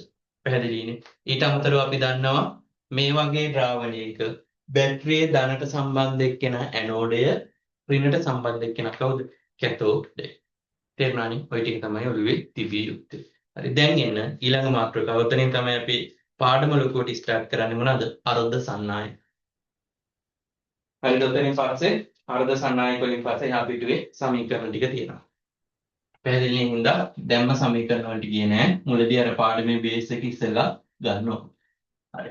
අර්ධ සන්නායක මෙහිමයි. මම නෝට් එකට යන්න කලින් ඉස්සෙල්ලා විස්තර කරන්න. අර්ධ සන්නායක කියන්නේ ඔයගොල්ලන්ට වචනේම තියෙනවා සන්නායකවල මධ්‍යස්ථ ලක්ෂණ. ඒ කියන්නේ අර්ධ සන්නායක කියන්නේ සන්නායකවල මධ්‍යස්ථ ලක්ෂණ. හරිද? අර්ධ සන්නායක කියලා හඳුන්වනවා. ඒ කියන්නේ මේ වගේ සන්නායක තරම් නැතුව ඇති ඊට වඩා අර්ධ නමින් ගන්න. අර්ධ සන්නායක කියලා තියෙනවා. හරි. මෙන්න මේකේ සාරාංශ තිබ්බනම් ඇති. මම නෝට් එක දාලා තියෙන ප්‍රින්ට් කරලා ලියන්න තියෙන තැන් දෙකක විතරයි. හරිද? ඒ හින්දා මෙන්න මේ කියලා දෙන එක හොඳට අහන්න. අර්ධ සන්නායක ප්‍රධාන වශයෙන් කොටස් දෙකකට බෙදෙනවා. අර්ධ සන්නායක ප්‍රධාන වශයෙන් කොටස් දෙකකට බෙදෙනවා. පළවෙනි එක තමයි නිසග අර්ධ සන්නායක. අනිත් එක තමයි බාහ්‍ය අර්ධ සන්නායක. පළවෙනි එක මොකද්ද? නිසග අර්ධ සන්නායක. අනිත් එක බාහ්‍ය අර්ධ සන්නායක. තේරුණාද? නිසග කියන්නේ ඔයගොල්ලෝ දන්නවා ආවර්තිතා වගුවේ 4 වන කාණ්ඩයේ මූලද්‍රව්‍ය දෙකක් වන සිලිකන් සහ ජර්මේනියම්. මොකද්ද? 4 වන කාණ්ඩයේ මූලද්‍රව්‍ය දෙකක් වන සිලිකන් සහ ජර්මේනියම් සංශුද්ධව ගත්තා. සිලිකන් සහ ජර්මේනියම් සංශුද්ධව ගත්තා. මේ කියන්නේ කිසිම දෙයක් මිශ්‍ර වෙන්නේ නැතුව පියෝ. ඒ කියන්නේ සංශුද්ධව ගත්තම ඒවට කියනවා නිසග අර්ධ සන්නායක. පැටලෙයිද? අර්ධ සන්නායක ප්‍රධාන වශයෙන් කොටස් කීයද? දෙකයි. එකක් නිසග අර්ධ සන්නායක අනිත් එක මොකද්ද? බාහ්‍ය අර්ධ සන්නායක. නිසග කියන්නේ ආවර්තිතා වගුවේ 4 වන කාණ්ඩයේ සිලිකන් සහ ජර්මේනියම් කොහොම ගත්තමද? සංශුද්ධව පියෝ විදිහට ගත්තම කියන මේක. ඊළඟට බාහ්‍ය. බාහ්‍ය කියන්නේ මෙන්න මේ නිසග අර්ධ සන්නායකයකට ඊට දෙපැත්තේ. දැන් හිතන්නකෝ මෙතන 4 වන කාණ්ඩය කියලා. 4 වන කාණ්ඩේ නම් ඊට දෙපැත්තෙන් ඉන්නේ කවුද? 5 වන කාණ්ඩය හෝ මේ පැත්තෙන් ඉන්නේ කීවෙනි කාණ්ඩයද? 3 වෙනි කාණ්ඩය. පැහැදිලිද? 4ට දෙපැත්තෙන් ඉන්නේ 5 හෝ 3නේ.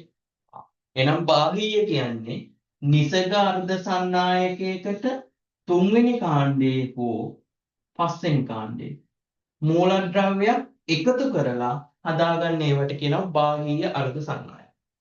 මොකද්ද බාහ්‍ය අර්ධ සන්නායක කියන්නේ? මෙන්න මේ නිසග අර්ධ සන්නායකයක් අරන් එයා 4 වෙනි කාණ්ඩෙනේ.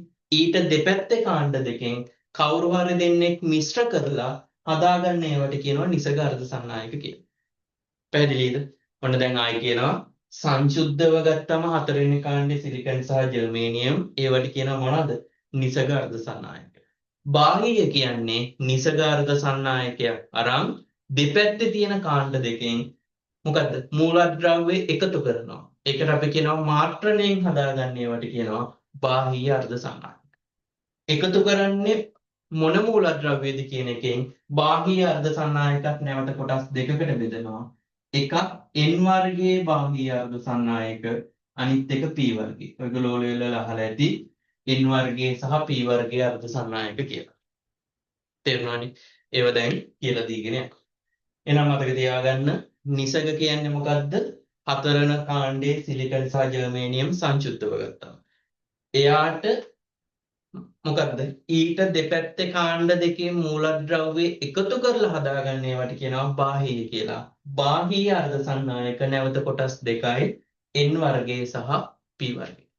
ඔන්න ඔය ටික තමයි සාරාංශයේ තියෙන්නේ. පැහැදිලිද? මේවා වෙන්නේ කොහොමද කියලායි දැන් විස්තර කරගෙන යන්නේ. තේරුණාද? හරි.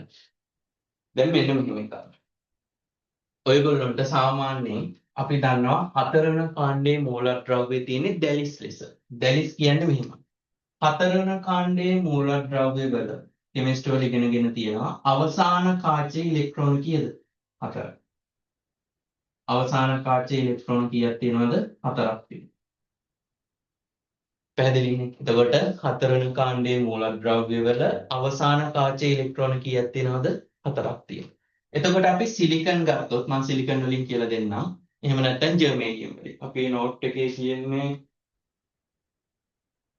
ගොඩක් දුරට තියෙන ජර්මේනියම්. එහෙනම් මම ජර්මේනියම් වලින් වඳින්නම් සිලිකන් හෝ ජර්මේනියම්. හරි. ජර්මේනියම් ගත්තොත් එයාගේ අවසාන කාචයේ ඉලෙක්ට්‍රෝන 4යි. එහෙනම් මම මේ ඉලෙක්ට්‍රෝන 4 අඳිනවා මෙන්න මේ විදිහට. මෙයාගේ අවසාන කාචයේ ඉලෙක්ට්‍රෝන කීයක් තියෙනවද? 4ක් තියෙනවා. ඊට පස්සේ ජර්මේනියම් පරමාණු එකක් නෙමෙයිනේ පරමාණු කෝටි ගණනක් තියෙනවා. අනිත් ජර්මේනියම් පරමාණු අඳිනවා මේ පැත්තේ. එයාගේ අවසාන කාචයේ ඉලෙක්ට්‍රෝන 4යි. ඔන්න මේ විදිහට. ජර්මේනියම් පරමාණු නිකන් මේ පෑන් ක්ලිප් එකක් වගේ ජර්මේනියම් කැල්ලක් ගත්තොත් පරමාණු කෝටි ගණනක් තියෙනවා. ඉතින් මම මේ පරමාණු දෙකක් ගන්නවා. තව ජර්මේනියම් පරමාණුවක් අඳිනවම මේ පැත්තේ. අහන් ඉන්න මොකද්ද මේ කියන්නේ? එයාගේ අවසාන කාචයේ ඉලෙක්ට්‍රෝන 4යි. එයාගේ අවසාන කාචයේ ඉලෙක්ට්‍රෝන කීයද? 4යි. තව ජර්මේනියම් පරමාණුවක් මම අඳිනවා මේ පැත්තෙන්. එයාගේ අවසාන කාචයේ ඉලෙක්ට්‍රෝන 4යි. පැහැදිලිද? මේ පැත්තෙන් අඳිනවා මම තව ජර්මේනියම් පරමාණුවක්.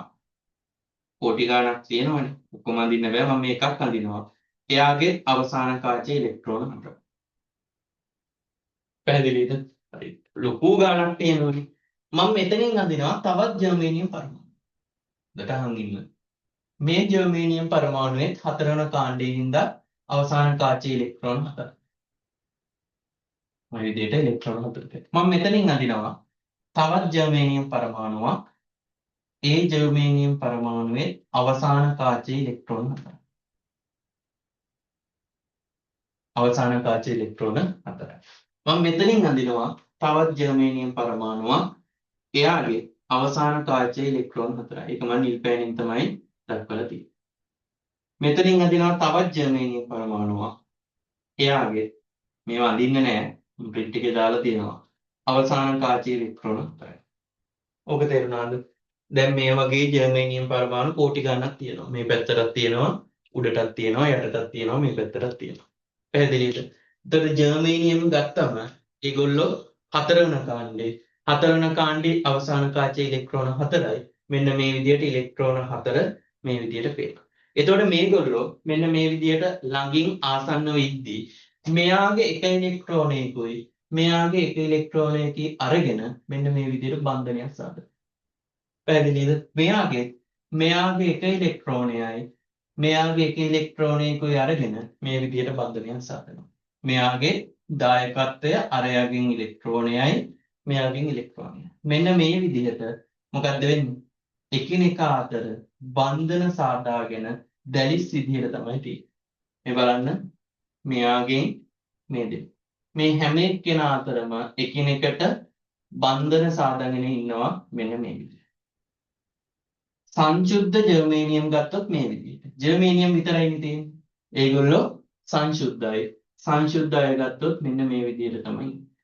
මේක මෙතනින් නවතින්නේ නැහැ. ඉදිරියට තියෙනවා. මේ පැත්තට තියෙනවා. යටින් තව ඇති. මෙතනිනුත් තව ඇති. එහා පැත්තෙන් ජර්මේනියම් පරමාණු. මෙතනත් ඇති. මේක යෝධ දැලිසක් විදිහට ගමන් කරනවා. ඒ කියන්නේ ඉවරයක් නැහැ. පරමාණු කෝටි ගණනක් තියෙනවා. මෙන්න මේ විදිහට බැඳිලා තමයි තියෙන්නේ. මේ ඔය විදිහට යනවා හැමතැනම. ඉස්සරහට තියනවා කියන්නේ මම මේ අඳින්නේ. ඉතිරි ටික අඳින්න බෑ. මම අඳින්න ගියොත් සීමාවක් නැහැ. හරිද? මෙන්න මේ විදිහට පැහැදිලිද? එතකොට ඔන්න ඔය විදිහට බැඳිලා හතරන කාණ්ඩයේ මූලද්‍රව්‍යයක් වන ජර්මේනියම් තියෙන එකට කියනවා මොකද්ද? නිසක අර්ධ සන්නායකයක් කියලා. මේකේ තියෙන්නේ කවුරු විතරද? ජර්මේනියම් විතරයි. පැහැදිලිනේ? ජර්මේනියම් විතරක් තියෙන නැත්තම් සිලිකන් විතරක් තියෙන මෙන්න මේ වගේ එකට කියනවා මොකද්ද? නිසක අර්ධ සන්නායකයක් කියලා. පැහැදිලිනේ? ඊළඟට මෙන්න මේ නිසක අර්ධ සන්නායකවල වැදගත් මේක තමයි මේ තියෙන ඉලෙක්ට්‍රෝනනේ. මම මෙතන ගැටලුවක් තියෙනවා. මම රවුන්ඩ් තමයි යන්නේ. මම ඒවා ඉලෙක්ට්‍රෝන කරන් යන්නම්. හරිද? මේ ඉලෙක්ට්‍රෝන තමයි මෙතන තියෙන. අවසාන කාචයේ තියෙන ඉලෙක්ට්‍රෝන 4. හරිද? ඉලෙක්ට්‍රෝන කියලා දැම්මම ලේසි. මේ තියෙන්නේ අවසාන කාචයේ තියෙන ඉලෙක්ට්‍රෝන 4. දැන් අහන් හිටපු එක්කෙනෙකුට මේක තේරෙනවා. මේ තියෙන්නේ අවසාන කාචයේ තියෙන ඉලෙක්ට්‍රෝන 4. හරි. ඔය විදිහට ඉලෙක්ට්‍රෝන එකින් එකට තියෙනවා. හරි. එතකොට මේ රතු පාටෙන් අඳින්නේ එයාට අදාළ ඉලෙක්ට්‍රෝන ඔය විදිහට තියෙනවා. මේ බන්ධනයට දායකත්වයේ සපයන.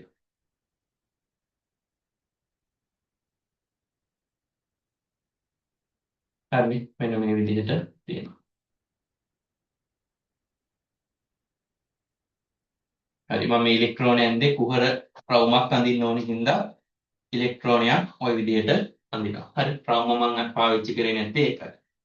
හරි. දැන් මම ඉන්නකෝ. දැන් මේ වගේ තැනකින් ඉලෙක්ට්‍රෝනයක් ගැලවුණා කියන්නේ. දැන් ඉලෙක්ට්‍රෝන දෙකක් ගැලවුණා. මෙන්න මේ ඉලෙක්ට්‍රෝන මෙතනින් ගැලවිලා ආවා මෙතන. එතකොට ඉලෙක්ට්‍රෝනයයි මෙතන ඇති වෙනවා කවුද? කුහරය. කැමති තැනකින් ඉලෙක්ට්‍රෝන එකට ගැලවෙන්න පුළුවන් බන්ධනයකින්. මෙතනින් ඉලෙක්ට්‍රෝනයක් ගැලවිලා ගියා කියන්නේ එළියට ආවා. මෙතන ඉලෙක්ට්‍රෝනයක් ගැලවුණාම මෙතන කුහරයක් තියෙනවා. මට දැන් කියන්න මෙයාගේ නිදහස් ඉලෙක්ට්‍රෝන කීයද? එතකොට අහන් ඉන්න. මෙයාගේ නිදහස් ඉලෙක්ට්‍රෝන කීයද? පේනවනේ රූප සටහන. මෙයාගේ නිදහස් ඉලෙක්ට්‍රෝන 2යි කුහර 2යි. එහෙනම් මෙන්න මේ වගේ විශේෂ වැදගත් එක නිසක අර්ධ සන්නායකයකගේ නිදහස් ඉලෙක්ට්‍රෝන සංඛ්‍යාව කුහර ගණනට සමානයි. ඕක ගොඩාක් අවුරුදු වල MCQ පොයින්ට් එකක් විදියට. මොකද්ද? නිදහස් ඉලෙක්ට්‍රෝන සංඛ්‍යාව කාටද සමාන? කුහර සංඛ්‍යාවට සමානයි. පැහැදිලිද? එහෙනම් මතක තියාගන්න නිදහස් ඉලෙක්ට්‍රෝන සංඛ්‍යාව කාටද සමාන? කුහර සංඛ්‍යාවට සමාන වෙනවා.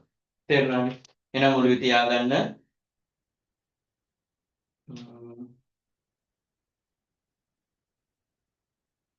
හරි. එහෙනම් ඔළුවේ තියාගන්න සාමාන්‍යයෙන් ඉලෙක්ට්‍රෝන සංඛ්‍යාව නිසග අර්ධ සන්නායකයක කුහර. කුහර කියන්නේ හෝල්ස්. ඒක දන්නවනේ ඉංග්‍රීසි මීඩියම් කරපු කවුරු හරි ඉන්නවා නම් හෝල්ස් කියලා තමයි කියන්නේ. එතකොට ඉලෙක්ට්‍රෝන සංඛ්‍යාවෙන් ගැලවිලා ගිය ඉලෙක්ට්‍රෝන දෙන්නයි නම් හැදෙන්නේ කුහර දෙන්න. එහෙනම් මේ වගේ නිදහස් ඉලෙක්ට්‍රෝන සංඛ්‍යාව කුහර සංඛ්‍යාවට මොනවා වෙනවද? සමාන වෙනවා. පැහැදිලිද? එහෙනම් ওই ටික නෝට් එකට දාගෙන ඉවර වෙලා බාහ්‍ය අර්ධ සන්නායක වලට යමු. දැන් එන්නකෝ අර්ධ සන්නායක පිටු අංක 5. පිටු අංක 5 අර්ධ සන්නායක කියන කොටසට එන්න.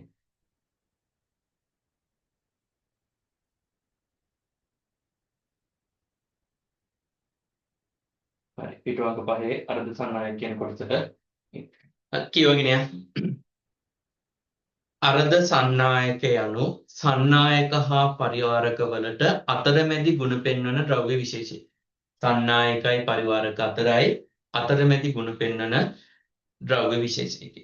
මේවායේ විශේෂත්වය වනුයේ ඉලෙක්ට්‍රෝන වලට අමතරව කුහරද ධාරාවට දායක වීම. මේ ඉලෙක්ට්‍රෝන වලට අමතරව තව ඉන්නවා කවුද? කුහර කියලා જાතියක්. ඒගොල්ලොත් දායකත්වය සැපයීමයි. අන්න ඒක පොඩ්ඩක් හයිලයිට් කරලා තියන්න. ඉලෙක්ට්‍රෝන වලට අමතරව කුහරද ධාරාවට දායක වීම. ඉලෙක්ට්‍රෝන වලට අමතරව කුහරද ධාරාවට දායක වීම. හරි. වරහන් ඇතුලේ තියෙනවා කුහර යනු ඉලෙක්ට්‍රෝන ගැලවීම හේතුවෙන් ඇතිවන හිස් අවකාශ වන අතර කුහරය ධනාරෝපිතයයි හඳුන්වනවා. ඒව දැන් උගන්වලා තියෙන්නේ. කුහර කියන්නේ මොනවාද? ඉලෙක්ට්‍රෝන ගැලවිලා ගියාම ඉතිරි වෙන හිස් අවකාශය. ඒක මොකද්ද? ධනාරෝපිතයි කියලා හඳුන්වනවා. සන්නායක ප්‍රධාන වශයෙන් කොටස් දෙකකට බෙදනවා. පළවෙනි එක නිසග, අනිත් එක බාහ්‍ය. නිසග අර්ධ සන්නායක, අනිත් එක බාහ්‍ය අර්ධ සන්නායක. එකක් නිසග අර්ධ සන්නායක, අනිත් එක බාහ්‍ය අර්ධ සන්නායක. කොටස් දෙකයි. එකක් නිසග අර්ධ සන්නායක, අනිත් එක බාහ්‍ය අර්ධ සන්නායක. හරි. 1 2 යටත ලියා ගන්න. නිසග කියන එක නම් print වෙලා තියෙනවා. එහා පිටුවේ බාහ්‍ය කියන වචනයෙන් print වෙලා තියෙනවා. එහෙනම් පළවෙනි එක යටත ලියාගමු. නිසග අර්ධ සන්නායක, අනිත් එක බාහ්‍ය අර්ධ සන්නායක.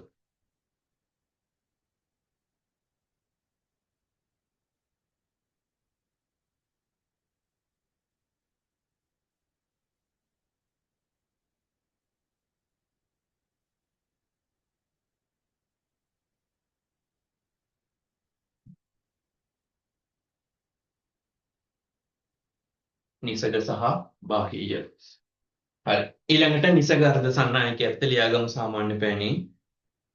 නිසග අර්ධ සන්නායක යනු නිසග අර්ධ සන්නායක යනු නිසග අර්ධ සන්නායක යනු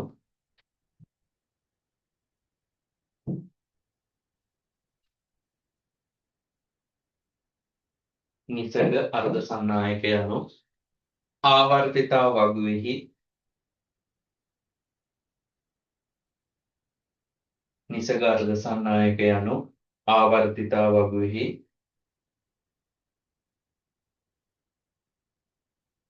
හතරන කාණ්ඩයේ මූලද්‍රව්‍ය වන නිසග අර්ධ සන්නායක යනු ආවර්තිතා වගුවෙහි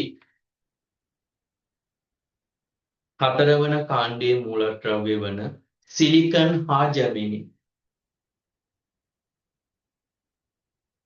නිසග අර්ධ සන්නායක යනු ආවර්තිතා වගුවෙහි හතරවන කාණ්ඩයේ මූලද්‍රව්‍ය වන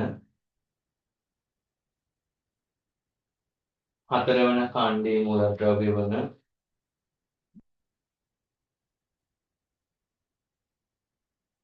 සිලිකන් හා ජර්මේනියම් හතරවන කාණ්ඩයේ මූලද්‍රව්‍ය වන සිලිකන් හා ජර්මේනියම් සංශුද්ධව ගත් විටයි. ආය කියනවා නිසග අර්ධ සන්නායක යනු ආවර්තිතා වගුවේ හතරවන කාණ්ඩයේ මූලද්‍රව්‍ය වන සිලිකන් හා ජර්මේනියම් සංශුද්ධව ගත් විටයි.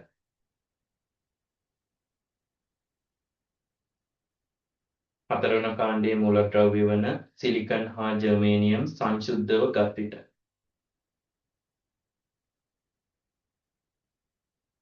හරි. ඊළඟට කියවන්න මේ අණුව නිසඟ අර්ධ සන්නායක කැබැල්ලක දෙකෙලවරට විභවාන්තරයක් ලබා දුන් විට එය තුළ ඇතිවන ඉලෙක්ට්‍රෝන හා කුහලවර හැසිරීම පහත පරිදි වේ. ඔක හොඳට අහන්න. හරි. නිදහස් ඉලෙක්ට්‍රෝන සහ කුහරවල හැසිරීම හොඳට අහගන්න. දැන් ඉස්සෙල්ලා හොඳට අහගන්නකො සන්නායකයක කොහොමද ධාරාව ගියේ? එහා පිටුව අපි යන්න මෙන්න මෙහෙම රූපය. සන්නායකයක කොහොමද ධාරාව ගියේ? මේ පැත්තට ධන දුන්නම හොඳට අහන් ඉන්න. මේ පැත්තට ඍණ දුන්නම මේක ඇතුලේ තියෙන ඉලෙක්ට්‍රෝන විතරක් ධන හොයන් ගියා. කුහර ගැන කතා කරාද? නෑ. කුහර තිබ්බද නැද්ද? තිබ්බා. කුහර තිබ්බද නැද්ද සන්නායකවල? තිබ්බා. හැබැයි කුහර වලට මුකුත් උන්නේ නැහැ. කුහරේ විදියටම තිබ්බා. කුහරේ ඒ තැන්වල තිබ්බා. කුහර ගණන් ගන්නවත් නැහැ. ඉලෙක්ට්‍රෝන මේ පැත්තට ගියා. ඕකේ උනේ සන්නායකයක. පැහැදිලිද? එහෙනම් සන්නායකයක ඔලුවට දාගන්න මොකද්ද උනේ? නිදහස් ඉලෙක්ට්‍රෝන ගැලවෙනවා කියන්නේ කුහර තිබ්බා. කුහර ගණන් ගත්තේ නැහැ. ඉලෙක්ට්‍රෝන ටික මේ පැත්තට ගියා. ඊට ප්‍රතිවිරුද්ධව ධාරාවක් ගියා. ඔය සන්නායකවල. හරි දැන් අහගන්න අර්ධ සන්නායකය. ඔන්න බලාගන්න අර්ධ සන්නායකයක යන හැටි. හරි අර්ධ සන්නායකයක මම මේ පැත්තට ධන දෙනවා. මේ පැත්තට ඍණ දෙනවා. හරිද? මේ පැත්තට ධන දෙනවා. මේ පැත්තට ඍණ දෙනවා. හරි දැන් මොකද්ද වෙන්නේ? මෙන්න මෙතන ඉලෙක්ට්‍රෝනයක් තියෙනවා නම් ඔතනින් ඉලෙක්ට්‍රෝනයක් ගැලවිලා යනවා. මෙතනින් ඉලෙක්ට්‍රෝනයක් ගැලවිලා එළියට ගියාම මෙතන ඇති වෙනවා කුහරයක්. A කියලා. A කියලා කුහරයක් ඇති වෙනවා පේනවද? මෙතන A කියලා කුහරයක් ඇති වෙනවා.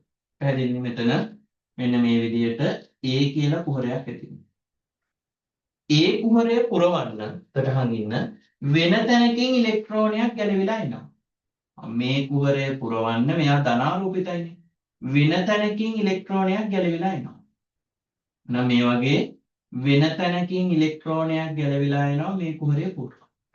එතකොට මෙතන කුහරයක් ඇති වෙනවා B කියලා. දැන් තේරුණාද සිද්ධිය? මෙතනින් ඉලෙක්ට්‍රෝනයක් ගැලවිලා ධන පැත්තට යනවා. යනකොට මෙතන කුහරයක් ඇති වෙනවා. ඒ කුහරය පුරවන්න වෙන තැනකින් ඉලෙක්ට්‍රෝනයක් ගැලවිලා එනවා. එතකොට මෙතන කුහරයක් ඇති වෙනවා.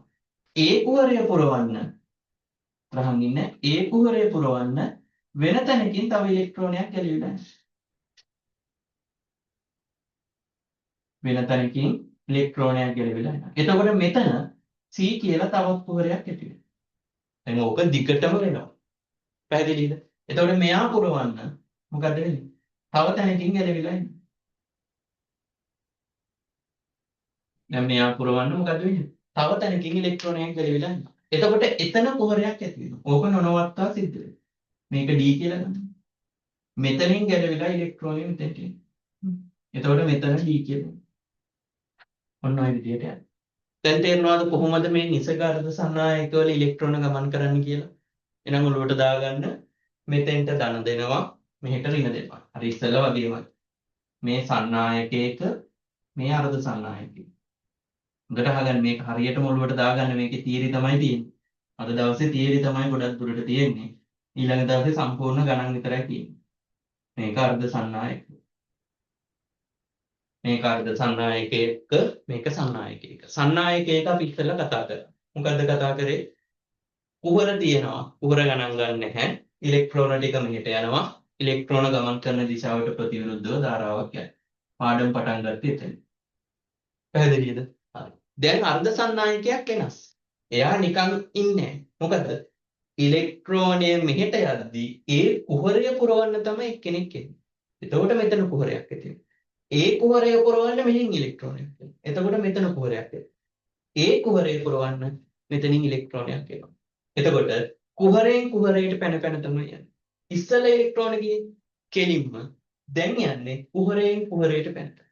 ඔන්න ඕක තමයි විශේෂත්වය. මේ අර්ධ සන්නායකවල මොකද්ද? ඉලෙක්ට්‍රෝන ගමන් කරන්නේ කුහරයෙන් කුහරයට පැන පැන. පැහැදිලිද? හැබැයි සන්නායකයක ඉලෙක්ට්‍රෝන ගමන් කරන්නේ කුහර ගණන් ගන්න නැතුව තනියම. එහෙනම් දෙක අවුරුද්දක මෙහෙම MCQ එකක් එක්කෝ. නෝට් එකේ තිබ්බ ඒක ඔයගොල්ලොන්ට එච්චර හයිලයිට් උන්නේ නැහැ.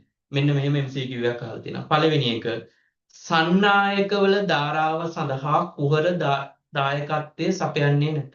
ප්‍රකාශය නිවැරදිමේ සන්නායකවල ධාරාව සඳහා කුහර දායකත්වයේ සපයන්නේ කවුරු විතරද සලකන්නේ? නිදහස් ඉලෙක්ට්‍රෝන පමණයි. එහෙනම් මේක කටපාඩමෙන් තියාගන්න. සන්නායකවල ධාරාවට දායක වෙන්නේ ඉලෙක්ට්‍රෝන විතරයි. මේ කුහර ගණන් ගත්තේ නැහැ ඉලෙක්ට්‍රෝන විතරයි.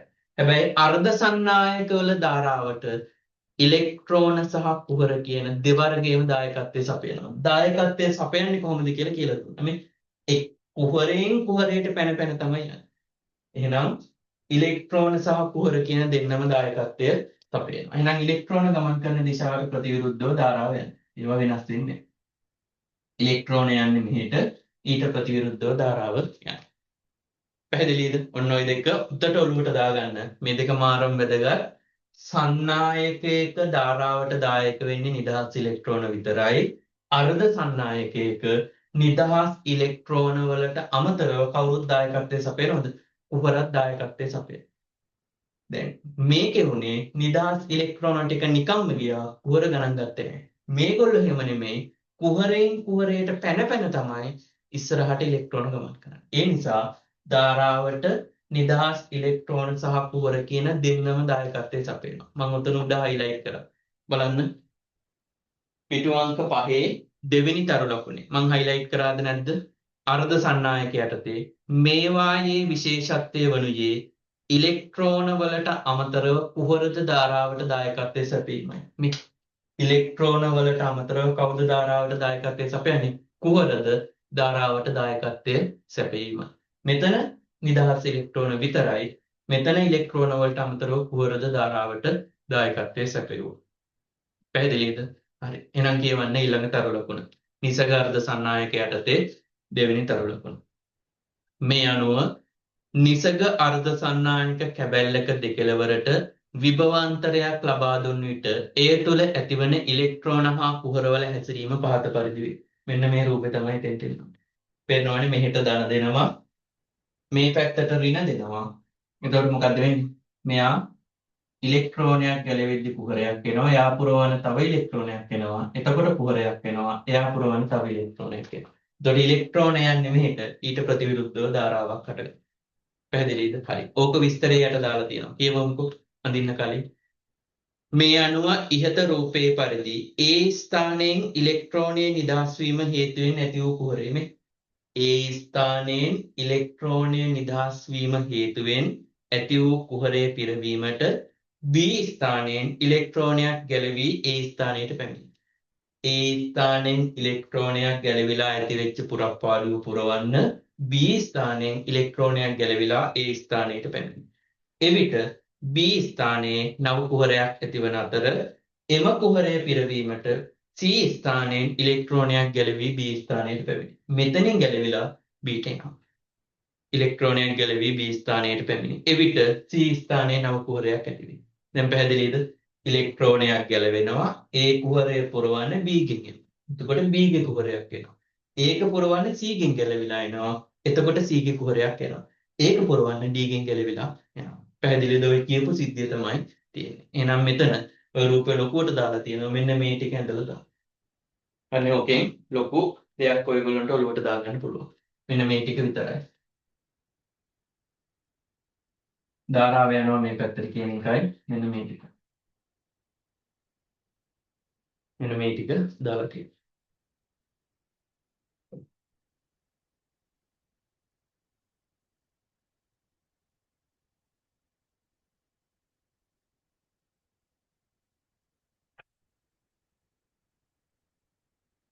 හරි. රූපේ දාලා තියෙනවා. මේ රූපේ විතර ABCD දාලා තියෙන්නේ විස්තරයට තියෙනවා.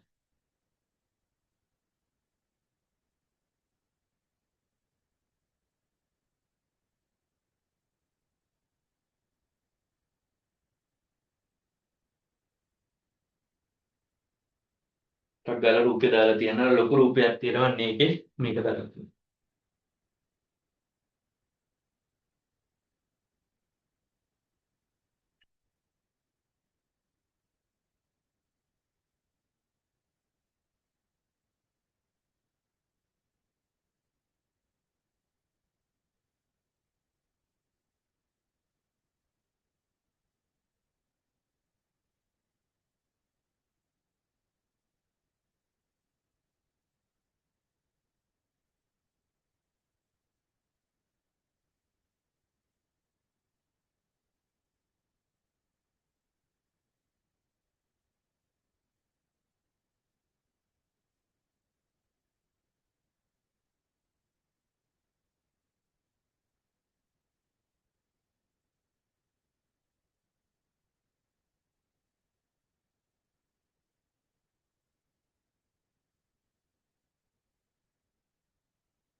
හරිද?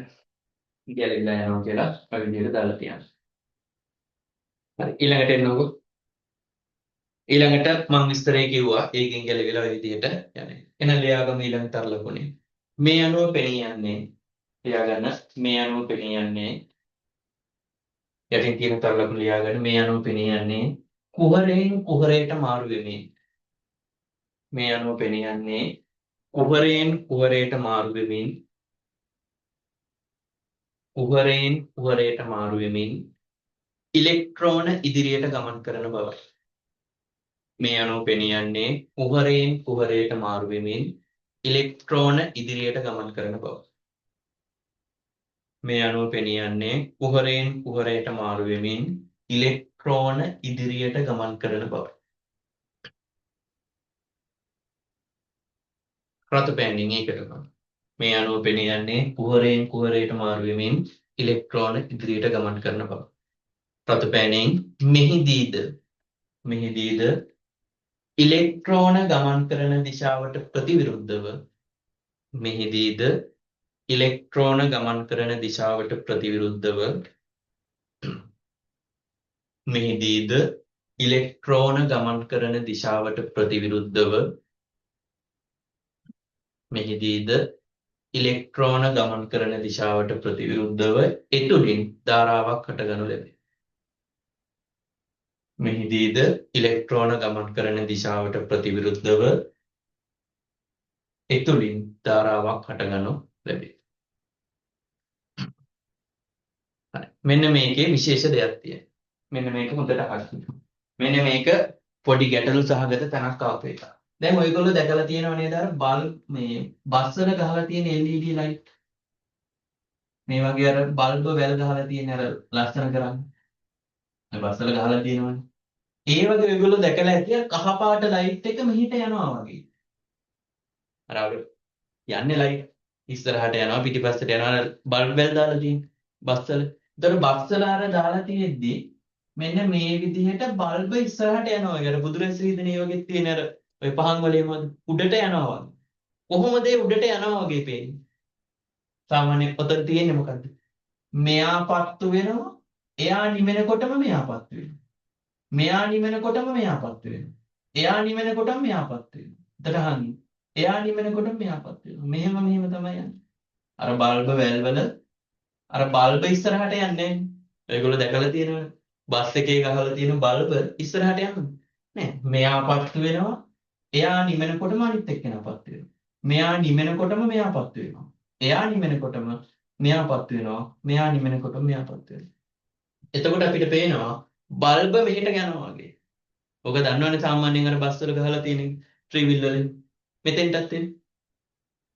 මෙහෙට ගැලවෙද්දි මෙයා එනවා මෙතෙන්ට. ඒතකොට මේ කුහරය වැහෙනවා මේ කුහරයක් එනවා. එයා වහනවා මෙතනින් එක්කෙනෙක් ඇවිල්ලා. මේ කුහරය වැහෙනවා මේ පැත්තේ කුහරයක් ඇති වෙනවා. මේ ඉලෙක්ට්‍රෝන එනවා මෙතෙන්ට. මේ කුහරය වැහෙනවා. මොකක් වෙනවද? මේ පැත්තේ කුහරයක් ඇති වෙනවා. එහෙනම් මොකක්ද විශේෂත්වය? මොන වැදගත් එක? මෙන්න මේක දාලා තියන්න. ඉලෙක්ට්‍රෝන මේ පැත්තට ගමන් කරනවා. එහෙනම් කුහර මොන පැත්තට ගමන් කරනවා වගේද? අනිත් පැත්තට ගමන් කරනවා වගේ. එහෙනම් මෙන්න මේක විශේෂ දෙයක්. ඉලෙක්ට්‍රෝන මේ පැත්තට ගමන් කරද්දී කුහර ඇත්තටම යන්නේ. හැබැයි මොකද්ද වෙන්නේ? මෙයා වැහෙනවා මෙයා එනවා. එයා වහනවා මෙයා එනවා. අර බල්බ වගේ. මෙයා වහනවා මෙයා ඇති වෙනවා. එහෙනම් කුහර මේ පැත්තට ගමන් කරනවා හා සමානයි. පැහැදිලිද? එහෙනම් අර ඉස්සල්ලා එකේ ඔයගොල්ලෝ යටින් ධාරාව කියලා දැම්මනේ. ධාරාව මේ පැත්තට ගමන් කරනවා. ඒකේ මෙතනින් දාලා තියන්නේ උඩින් දාන්න ඉලෙක්ට්‍රෝන මේ පැත්තට යනවා. ඒ වගේම කුහර කොයි පැත්තට යනවා වගේද? අනිත් පැත්තට යනවා වගේ. අර උඩ රූපේ මෙන්න මේකත් දාලා තියෙනවා. උඩින් හෝ යටින් ඉඩ තියෙන තැනකින් මෙන්න මේක දාලා තියෙනවා. අපි දන්නවා ඉලෙක්ට්‍රෝන පැන මෙහෙට යනවා. මේ කුහරය වැහෙනවා මෙයා ඇති වෙනවා. මෙයා වැහෙනවා මෙයා ඇති වෙනවා. මෙයා වැහෙනවා මෙයා ඇති වෙනවා. මෙයා වැහෙනවා ඊට එහයින් ඇති වෙනවා. එතකොට කුහර මේ පැත්තට යනවා වගේ අර බල්බ් බැල වගේ. මේ ලයිට් එක නිවෙනකොට අනිත් එක්කෙනාපත් වෙනවා. එයා නිවෙනකොට අනිත් එක්කෙනාපත් වෙනවා. එයා නිවෙනකොට අනිත් එක්කෙනාපත් වෙනවා. එතකොට අපිට පේනවා කුහර ඇති වෙනවා කියනවනේ බල්බ් එක නිවෙනවා මෙයා ඇති වෙනවා. මෙයා නිවෙනවා මෙයා ඇති වෙනවා. මෙයා නිවෙනවා මෙයා ඇති වෙනවා. එහෙනම් ඉලෙක්ට්‍රෝන මෙහෙට යද්දී කුහර අනිත් පැත්තට ඇති වෙනවා හා සමානයි. පැහැදිලිද? එහෙනම් ධාරාව යන්නේ ඉලෙක්ට්‍රෝන ගමන් කරන දිශාවට කොහෙද? සෝරි. ධාරාව මේ පැත්තට ඉලෙක්ට්‍රෝන ගමන් කරන දිශාවට ප්‍රතිවිරුද්ධව. මේක දාලා තියන්න. ධාරාව ඉලෙක්ට්‍රෝන ගමන් කරන දිශාවට ප්‍රතිවිරුද්ධව මේ පැත්තට යනවා ඉලෙක්ට්‍රෝන. ඊට ප්‍රතිවිරුද්ධව යනවා කවුද? කුහර. ධාරාව ඇති වෙන්නේ ඉලෙක්ට්‍රෝන ගමන් කරන දිශාවට ප්‍රතිවිරුද්ධව. උඩ රූපේ මේක දාගන්න. ධාරාව ඇති වෙන්නේ ඉලෙක්ට්‍රෝන ගමන් කරන දිශාවට ප්‍රතිවිරුද්ධව. ඒක යට නෝට් එකේ දුන්න. උඩ රූපේ නොයි ටික දාලා තියන්න. ඒක ඉස්සෙල්ලා කිව්වේ නැහැ. ඉලෙක්ට්‍රෝන මේ පැත්තට ගමන් කරනවා. කුහර මේ පැත්තට ඇති වෙනවා. එතකොට ධාරාව ගමන් කරන්නේ ඉලෙක්ට්‍රෝන ගමන් කරන දිශාවට ප්‍රතිවිරුද්ධව. එහෙම නැත්නම් කුහර ඇතිවන දිශාවට. පැහැදිලිද? මේ රූප දෙක දාලා තියෙන ධාරාව එන්න ඕනේ මේ පැත්තට. ඉලෙක්ට්‍රෝන යන්න ඕනේ අනිත් පැත්තට. කුහර එන්නත් ඕනේ ධාරාව යන පැත්තට. ඔන්න ඔය දත්ත ටික රූපේ දාලා තියන්න. යටින් තියෙනවා ඒක. මෙලෙස යම් දිශාවකට ප්‍රින්ට් කරලා තියෙනවා නව කුහර ඇතිවීම එම දෙසට කුහර චලිත වීම හා සමාන වේයයි කියනු ලැබේ. මේ විදිහට මේ පැත්තට කුහර ඇතිවීම මේ පැත්තට කුහර චලිත වීම හා සමානයයි කියනු ලැබේ. පැහැදිලිද? හරි. එහෙනම් ලියන්න අවසාන තර ලකුණ. මේ අනුව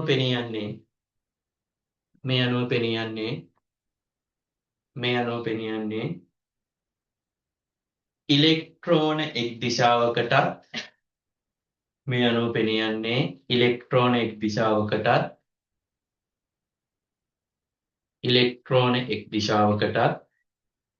ඊට ප්‍රතිවිරුද්ධ දිශාවට කුහරත් ගමන් කරන බවයි.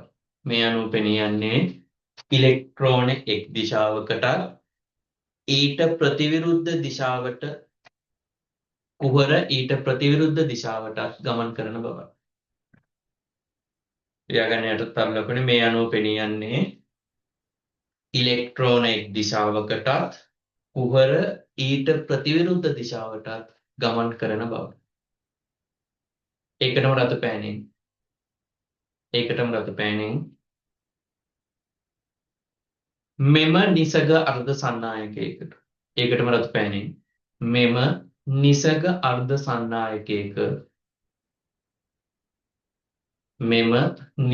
අර්ධ සන්නායකයක නිදහස් ඉලෙක්ට්‍රෝන සංඛ්‍යාව කුහර සංඛ්‍යාවට සෑම විටම සමාන වේ. මෙම නිසග අර්ධ සන්නායකයක නිදහස් ඉලෙක්ට්‍රෝන සංඛ්‍යාව කුහර සංඛ්‍යාවට සෑම විටම සමාන වේ. වරහන් ඇතුලේ එක දාලා තියෙනවා.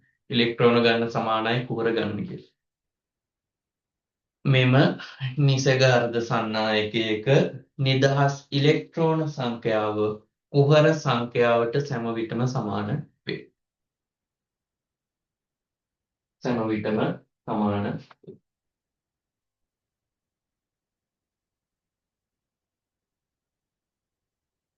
හරිද? මෙම නිදහස් ඉලෙක්ට්‍රෝන සංඛ්‍යාව කුහර සංඛ්‍යාවට සෑම විටම සමාන වේ.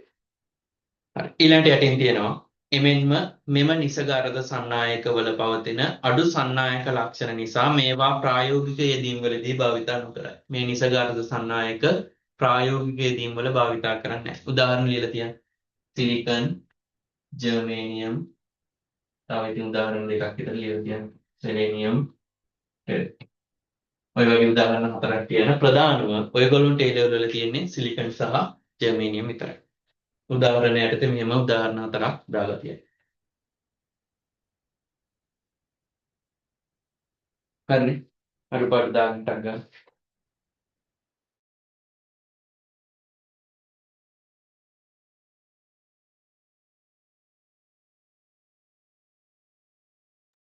හරි.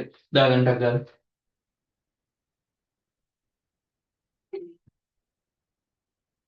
දැන් එන්නේ අපි අවසාන කොටස ගණන් වලට යන්න ගන්න. මොකද බාහ්‍ය අර්ධ සන්නායක. මේ තියෙන මම දැන් කිව්වා බාහ්‍ය අර්ධ සන්නායක කියන්නේ මොකද්ද? නිසග අර්ධ සන්නායකයකට ඊට දෙපැත්තේ තියෙන කාණ්ඩ දෙකේ මූලද්‍රව්‍ය එකතු කරලා හදාගන්න ඒවට කියනවා බාහ්‍ය අර්ධ සන්නායක. ඒවට කියනවා N වර්ගය සහ P වර්ගය අර්ධ සන්නායක කියලා කොටස් දෙකක් තියෙනවා. දැන් අහගන්න මේ පිළිබඳව සවිස්තරාත්මක විස්තරය. හරි. ඔන්න මූලික තියරි ඔක්කොම ඉවර වෙනවා. ඔතනින් පස්සේ ඉතින් පිටිස් ටයිප් එකට යනවා. දැන් මේක බයෝ වගේ නේද? මොකද දවසම තියරිමයි කරේ. හරි එහෙම තමයි පාඩමක මුල් ස්ටාර්ට් එක ගන්න වෙන්නේ. එතනින් පස්සේ ගණන් වලට යනවා. දැන් මේ රූප සටහන ආයි ඕන වෙනවා. හරි මේ රූප සටහන ආයි ඕන වෙනවා. මේකෙන් විස්තර කරලා නෝට් එක දෙන්න විතරයි තියෙන. නෝට් එක දෙන්න දෙයක් නැහැ තියෙනවා. හරි මම ඔහොම දෙන්නේ හිතන්නකො නෝට් එකක් දැන් ලියවුවා කියලා. කොච්චර වෙලාවක් කියන්නේ? නිකන් අපරාධනේ. මේ ටික කරන්න දවස් දෙකක් එක. හරි ඒ කියනවා ලියනවා. ඉවරයක් නැහැ. ඒ නිසා තමයි ටියුට් එකක් දෙන්නේ. එහෙම නැතුව අර අවශ්‍ය විස්තර කිරීම ටිකට මට වෙලාව ගන්න ඕනේ හින්දා. හරි එහෙම නැතුව ටියුට් එකක් නොදී කරන්න පුළුවන් පොතේ ලියන්නේ කියලා. ගණන් ටික විතරක් ගහලා දීලා ගැටලුව තියෙන්නේ වෙලාව වැඩි. ඊට පස්සේ සිලබස් කවර් කරන්න මම මේ මෙතන දවසින් කරන්නේ. ඒතර එහෙම කරොත් දවස් දෙකක් යනවා ඇත්තට. ඒකයි ටියුට් එකක් දෙන්නේ. ඉතින් ඒක ඔළුවේ තියාගන්න. හරි ඔක්කොම ගහලා දුන්නත් ඒ කිසි ගාණක් නැහැ. ඊට පස්සේ ටියුට් එක කරන් නිකන් ඉන්න. හරි ඒ නිසා නෝට් එකේ අවශ්‍ය කොටස් ලියන්න ඕනේ මතක් වෙන්න. ඉතිරි ටික ගහලා දෙනවා. හරි දැන් ඉන්නකෝ. දැන් මෙයා තමයි නිසගත් සන්නායකය. ජර්මේනියම් වල සංශුද්ධ වින්දම්. මෙයාගේ ඉලෙක්ට්‍රෝනයක් ගැලවුණොත් කුහර එකයි. ඉලෙක්ට්‍රෝනයක් ගැලවුණොත් කුහර එකයි. ඉලෙක්ට්‍රෝන දෙන්නයි නම් කුහර දෙකයි. නම් මොකද කිව්වේ විශේෂයක අවස්ථානයේ ඉලෙක්ට්‍රෝන ගණන කුහර ගණනට තමා නැහැ. පැහැදිලිද? හරි. දැන් ඔන්න මිශ්‍ර කරනවා. හරි. දැන් ඔන්න මිශ්‍ර කරනවා. ඒකට අපි භෞතික විද්‍යාව කියන්නේ මොනවා කරනවද? මාත්‍රණය කරනවා කියන්නේ. තුන්වෙනි කාණ්ඩයේ හෝ හතරවෙනි කාණ්ඩයේ කෙනෙක් එකතු කරනවට මාත්‍රණය ඉංග්‍රීසියෙන් කියන ඩොපින් කියනවා. හරි. ඩොපින් කියලා කියනවා තුන්වෙනි කාණ්ඩයේ හෝ හතරවෙනි කාණ්ඩයේ කෙනෙක් මිශ්‍ර කරනවට අපි කියනවා මාත්‍රණය කියලා. ඉංග්‍රීසි වචනේ ඩොපින් කියලා තමයි ඒකට කියන්නේ. පැහැදිලිද? හරි. දැන් එන්නකෝ. දැන් මෙහෙමයි. මෙන්න මේ ටික මතක තියාගන්න වෙනවා. සාමාන්‍යයෙන් තුන්වෙනි කාණ්ඩයේ කවුද මිශ්‍ර කරන්නේ? තුන්වෙනි කාණ්ඩයේ මූලද්‍රව්‍ය වලින් කවුද මිශ්‍ර කරන්නේ? හතරවෙනි කාණ්ඩයේ කවුද මිශ්‍ර කරන්නේ? හරිද? දෙන්නේ එක විතර මතක තියාගන්න. හතරවෙනි කාණ්ඩ පස්වෙනි කාණ්ඩයේ. හතරවෙනි කාණ්ඩයේ ඉන්නේ කවුද? සිලිකන් සහ ජර්මේනියම්. ඒගොල්ලන්ට කියනවා නිසක අර්ධ සංනායක. මෙයාට මිශ්‍ර කරනවා කියවනේ තුන්වෙනි කාණ්ඩයේ හෝ පස්වෙනි කාණ්ඩයේ කට්ටිය. මෙයාට මිශ්‍ර කරනවා කියව මොකද්ද? තුන්වෙනි කාණ්ඩයේ හෝ පස්වෙනි කාණ්ඩයේ මූලද්‍රව්‍ය වගේක් මිශ්‍ර කරනවා කියව. ඒකට කියනවා මොකක් කියලාද? මාත්‍රණය කරනවා කියලා. පැහැදිලිද? හරි. පේන්නේ දෙකක් නෑනේ. මාත්‍රණය කරනවා කියලා කිව්වා. හරි. දැන් එන්නකෝ. හරි. තුන්වෙනි කාණ්ඩයේ මෙන්න මේ දෙන්න. ඇලුමිනියම් හෝ බොරෝන්. මේකේ ෆොස්ෆරස් හෝ ආසන. ඔන්න ඔයගොල්ලෝ තමයි මිශ්‍ර කරන්නේ. ওই ටික මතක තිබ්බම ඇති. හරි. මොකද්ද කරන්නේ? තුන්වෙනි කාණ්ඩයේ ඇලුමිනියම් හෝ බොරෝන් මිශ්‍ර කරනවා. එහෙම නැත්නම් මේකේ ෆොස්ෆරස් හෝ ආසනික් මිශ්‍ර කරනවා. පැහැදිලිද? හරි. දැන් අහගෙන ඉන්න ෆොස්ෆරස් මිශ්‍ර කරන අවස්ථාව. පැහැදිලිද? දැන් අහගෙන ඉන්න කවුද ෆොස්ෆරස් මිශ්‍ර කරන අවස්ථාව. හරි. දැන් හොඳට අහගෙන ඉන්න. දැන් මෙයාට ෆොස්ෆරස් දානවා. ෆොස්ෆරස් දැම්මට පස්සේ දැන් ඊළඟ කියන්න බැරිුණා. පස්වන කාණ්ඩයේ මූලද්‍රව්‍ය සතුව අවසාන කාචයේ ඉලෙක්ට්‍රෝන කීයක් තියෙනවද? 5ක් තියෙනවා. තුන්වන කාණ්ඩයේ අවසාන කාචයේ තියෙන ඉලෙක්ට්‍රෝන 3යි. ඕක දැනගන්න ඕනේ. කෙමිස්ට්‍රි පුළුවන්නේ. හරිද? කෙමිස්ට්‍රි වල ඕක කරනවා. කෙමිස්ට්‍රි කරන්නේ නැති අය ඔළුවේ දාගෙන IT කරන අය සාමාන්‍යයෙන් O level දැනුම හතරවන කාණ්ඩයේ අවසාන කාචයේ ඉලෙක්ට්‍රෝන 4යි. තුන්වන කාණ්ඩයේ අවසාන කාචයේ ඉලෙක්ට්‍රෝන 3යි. පස්වන කාණ්ඩයේ අවසාන කාචයේ ඉලෙක්ට්‍රෝන 5යි. එච්චරයි ඕනි කෙමිස්ට්‍රි වලින්. පැහැදිලිනේ? හරි. එහෙනම් මතක තියාගන්න ෆොස්ෆරස් කියන්නේ අවසාන කාචයේ ඉලෙක්ට්‍රෝන කීයක් තියෙන එක නේද? 5ක් තියෙන කෙනෙක්. හරි. දැන් වෙන්නේ මේකට ෆොස්ෆරස් දාද්දී ජර්මේනියම් අයින් වෙලා තැන් තැන් වලට ෆොස්ෆරස් ආදේශ මෙතෙන්ට එනවා. ඊට පස්සේ මෙතනින් ජර්මේනියම් අයින් වෙලා ෆොස්ෆරස් එක්කෙනෙක් එනවා. ඒ මිශ්‍ර කරනවානේ. එතකොට ජර්මේනියම් පරමාණු ගැලවිලා ඒ තැන් වලට ෆොස්ෆරස් එනවා. හිතන්නකෝ මෙතෙන්ට ෆොස්ෆරස් වගේ කෙනෙක් එනවා. පැහැදිලිද? මෙතෙන්ට කවුද? ෆොස්ෆරස් වගේ කෙනෙක් එනවා. එහෙනම් මොකද්ද වෙන්නේ මාත්‍රණයේදී? නිසගර්ග සන්නායකයකට පස්වෙනි කාණ්ඩයේ කෙනෙක් දැම්මට පස්සේ එතන තියෙන ජර්මේනියම් ගැලවිලා ගිහින් ෆොස්ෆරස් ආදේශ වෙනවා. එච්චරයි වෙන්නේ. මෙතෙන්ට ෆොස්ෆරස් කැමති තැන් වල හැමතැනටම එන්නේ නැහැ. ජර්මේනියම් ඉද්දි කීපයක් ගැලවිලා ෆොස්ෆරස් යනවා. වැදගත් මේක. ෆොස්ෆරස්ගේ අවසාන කාචයේ ඉලෙක්ට්‍රෝන කීයද? 5යි. දැන් මොකක්ද වෙන්නේ? එයා ඉතින් අර බන්ධනයට සපෝට් එක දෙනවා. මෙතෙන්ට ඉලෙක්ට්‍රෝනයක් දෙනවා. මෙතෙන්ට ඉලෙක්ට්‍රෝනයක් දෙනවා. මෙතෙන්ට ඉලෙක්ට්‍රෝනයක් දෙනවා. හතරක් දුන්නම එකෙක් වැඩි. අන්නේ ඉලෙක්ට්‍රෝන මෙතනින් එන්නේ. දැන් ඉන්න මේ ෆොස්ෆරස්ට එයාගේ ඉලෙක්ට්‍රෝන 5යි. මෙතන බන්ධනයට 1යි. උඩින් තියෙන බන්ධනයට 1යි. මෙතෙන්ට 1යි. මෙතෙන්ට 1යි. හතර දුන්නා එකෙක් වැඩි. එයා ඉන්න. පැහැදිලිද? ඊළඟට මෙතන ෆොස්ෆරස්. බන්ධනයට ඉලෙක්ට්‍රෝන හතරක් දුන්නා. එකෙක් වැඩි. ඒ ඉලෙක්ට්‍රෝන ගණන මෙතනින්. පැහැදිලිද? එහෙනම් මොකද්ද විශේෂත්වය? පස්සන කාණ්ඩයේ කට්ටිය දාපු ගමන් මෙයාගේ තියෙන මෙතනින් ඉලෙක්ට්‍රෝනයක් ගැලවුණ මොහොතක් හදන්න. මෙතනින් ඉලෙක්ට්‍රෝනයක් ගැලවුණා ඉස්සෙල්ලා වගේ. එහෙනම් මෙතන කුහරයක් ඇති වෙනවා. දැන් මෙයාගේ මට කියන්න කුහර ගණන කීයද? කුහර ගණන කීයද? කුහර 1යි. ඉලෙක්ට්‍රෝන ගණන කීයද? මෙතන තිබ්බා 1යි, මෙතන 2යි, මෙතන එක්කෙනයි 3යි, මෙතන එක්කෙනයි 4යි. ගැලවිච්ච එක්කෙනා. එහෙනම් හොඳට මතක තියාගන්න කුහර එකක් වෙද්දි නිදහස් ඉලෙක්ට්‍රෝන කීයක් එනවද? ගැලවිච්ච එක්කෙනයි අර ෆොස්ෆරස් වලින් ආපු එක්කෙනයි 4ක් වෙනවා. එහෙනම් මතක තියාගන්න බාහ්‍ය අර්ධ සන්නායකයකට නිසග අර්ධ සන්නායකයකට පස්සන කාණ්ඩයේ මූලද්‍රව්‍යයක් මිශ්‍ර කරාම හැම වෙලේම කුහර ගණනට වඩා ඉලෙක්ට්‍රෝන ගණන වැඩි වෙනවා. එහෙනම් මෙයාගේ ඍණ ගුණය වැඩි. ඒ හින්දා කියනවා නෙගටිව් නේ. මෙයාට n වර්ගයේ අර්ධ සන්නායක කියලා. මෙයාට කියන මොන වර්ගයේ අර්ධ සන්නායකද? n වර්ගයේ අර්ධ සන්නායක කියලා. ආයෙ අහගන්න. නිසග අර්ධ සන්නායක ඉන්නේ 4 වෙනි කාණ්ඩයේ. එයාට දානවා පස්වන කාණ්ඩයේ ෆොස්ෆරස් ආසනේ. මම උදාහරණයක් ගත්ත ෆොස්ෆරස්. ෆොස්ෆරස් දැම්මම ජර්මේනියම් අයින් වෙලා සමහර තැන් වලට ෆොස්ෆරස් ආදේශ වෙනවා. ෆොස්ෆරස්ගේ අවසාන කාචයේ ඉලෙක්ට්‍රෝන 5යි. 4ක් දුන්න බන්ධන හදන්න එකක් ඉතිරි. මේ ෆොස්ෆරස් ගෙනොත් 4ක් දුන්න එකක් ඉතිරි. මෙතනත් 4ක් දුන්න එකක් ඉතිරි. එහෙනම් නිදාස් ඉලෙක්ට්‍රෝන 3ක් කොහොමද තියෙනවා? එකක් ගැලවිලා ගිය ගමන් මෙතන කුහරයක් ඇති වෙනවා. තව නිදාස් ඉලෙක්ට්‍රෝනයක් එනවා. එහෙනම් මෙයාගේ කුහර එකයි නිදාස් ඉලෙක්ට්‍රෝන 4යි. එහෙනම් හැම වෙලේම කුහර ගණනට වඩා නිදාස් ඉලෙක්ට්‍රෝන ගන්න වැඩි. එහෙනම් මෙයාගේ ඍණ ගුණය වැඩි. ඍණ කියන්නේ මෙයාට කියනවා නෙගටිව් n වර්ගයේ අර්ධ සන්නායකය. එහෙනම් මතක තියාගන්න නිසග අර්ධ සන්නායකයකට පස්සන කාණ්ඩයේ මූලද්‍රව්‍යයක් මිශ්‍ර කරලා හදා ගන්නවා n වර්ගයේ අර්ධ සන්නායක. පැහැදිලිද? මෙයාට හදා ගන්නවා කවුද? n වර්ගයේ අර්ධ සන්නායක. එහෙනම් ඔක නෝට් එකට දාගමු ටක්. එහෙනම් එන්න නෝට් එක 6 වෙනි පිටුවේ බාහ්‍ය අර්ධ සන්නායක. එන්න බාහ්‍ය අර්ධ සන්නායක. ඒ යටත ලියාගමු. නිසග අර්ධ සන්නායකයකට සාමාන්‍ය පෑනින් නිසග අර්ධ සන්නායකයකට නිසග අර්ධ සන්නායකයකට පස්සන කාණ්ඩයේ මූලද්‍රව්‍ය වල නිසග අර්ධ සන්නායකයකට කොට කියනකොට පස්සන කාණ්ඩයේ හෝ 4 වෙනි 3 වෙනි කාණ්ඩයේ මදාගන්න බාහ්‍ය අර්ධ සන්නායකයට ලියාගමු.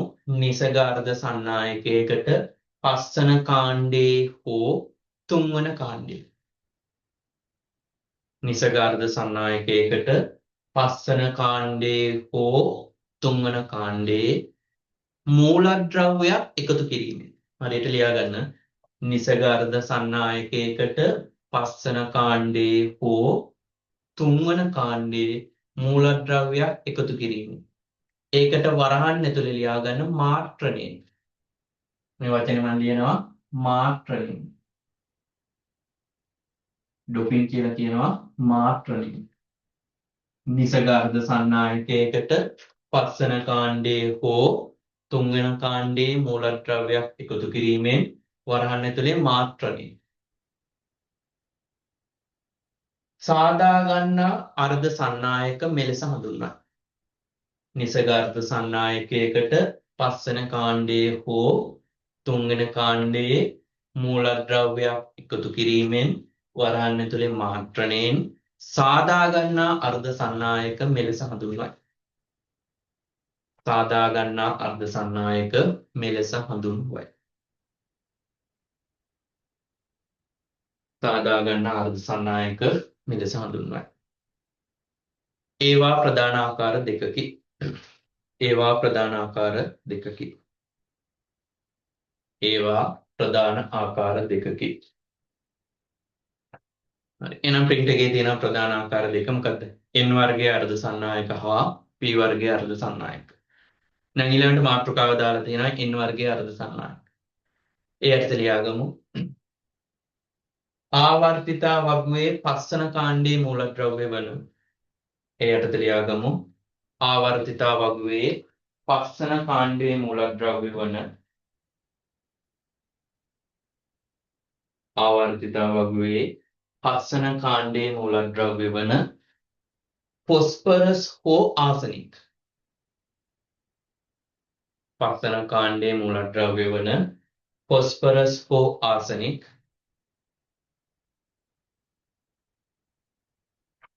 ෆොස්ෆරස් හෝ ආසනික් මාත්‍රණයෙන් මේවා සාදාගන්න. ආවර්තිතා වගුවේ පස්සන කාණ්ඩයේ මූලද්‍රව්‍ය වන ෆොස්ෆරස් හෝ ආසනික් මාත්‍රණයෙන් මේවා සාදාගන්න. ෆොස්ෆරස් හෝ ආසනික් මාත්‍රණයෙන් මේවා සාදාගන්න. ඒකටම එවිට නිසග අර්ධ සන්නායකයේ පරමාණු කිහිපයක් ඉවත් වී එවිට නිසග අර්ධ සන්නායකයේ පරමාණු කිහිපයක් ඉවත් වී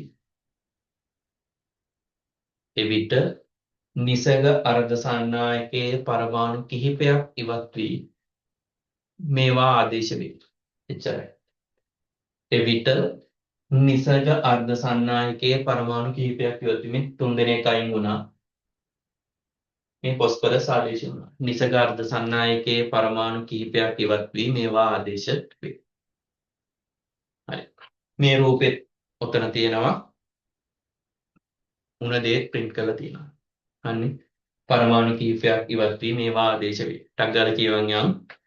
මෙලෙස පවතින සංශුද්ධ ජර්මේනියම් අපද්‍රව්‍යයක් ලෙස පස්සන කාණ්ඩයෙන් අපද්‍රව්‍යයක් කියන එකතු කරන කට්ටියට. හරි. මේ ෆොස්ෆරස් හෝ ආසනික් වලට කියනවා මොනවා කියලාද? අපද්‍රව්‍ය කියලා එකයි තියෙන්නේ. අපද්‍රව්‍යයක් ලෙස පස්සන කාණ්ඩයේ මූලද්‍රව්‍යයක් වන ෆොස්ෆරස් වැනි මූලද්‍රව්‍යයක් එකතු කළ විට සමහර ජර්මේනියම් පරමාණු ඉවත් වී එම පරමාණු වෙනුවට ෆොස්ෆරස් ආදේශ වෙමි. ජර්මේනියම් අයින් වුණා ෆොස්ෆරස් ආවා. මෙතෙන්ට ජර්මේනියම් අයින් වුණා ෆොස්ෆරස් ආවා. ආයෙ මෙතෙන්ට ජර්මේනියම් අයින් වුණා ෆොස්ෆරස් ආවා. එවිට ජර්මේනියම්හි ඉලෙක්ට්‍රෝන 4ක් සහ ෆොස්ෆරස්හි ඉලෙක්ට්‍රෝන 4ක් එකතු වී ඉහත පරිදි බන්ධනය සාදනවා. මේ ෆොස්ෆරස්හි ඉලෙක්ට්‍රෝන 4ක් එකතු වෙලා බන්ධනය සාදනවා. ෆොස්ෆරස්හි ඉලෙක්ට්‍රෝනයක් නිදහස් ඉලෙක්ට්‍රෝනයක් ලෙස ඉතිරි වෙමි. එක්කෙනෙක් නිදහස් ඉලෙක්ට්‍රෝනයක් ලෙස ඉතිරි වෙනවා. අන්න ඒක highlight කරන්න. ෆොස්ෆරස්හි ඉලෙක්ට්‍රෝනයක් නිදහස් ඉලෙක්ට්‍රෝනයක් ලෙස ඉතිරි වේ.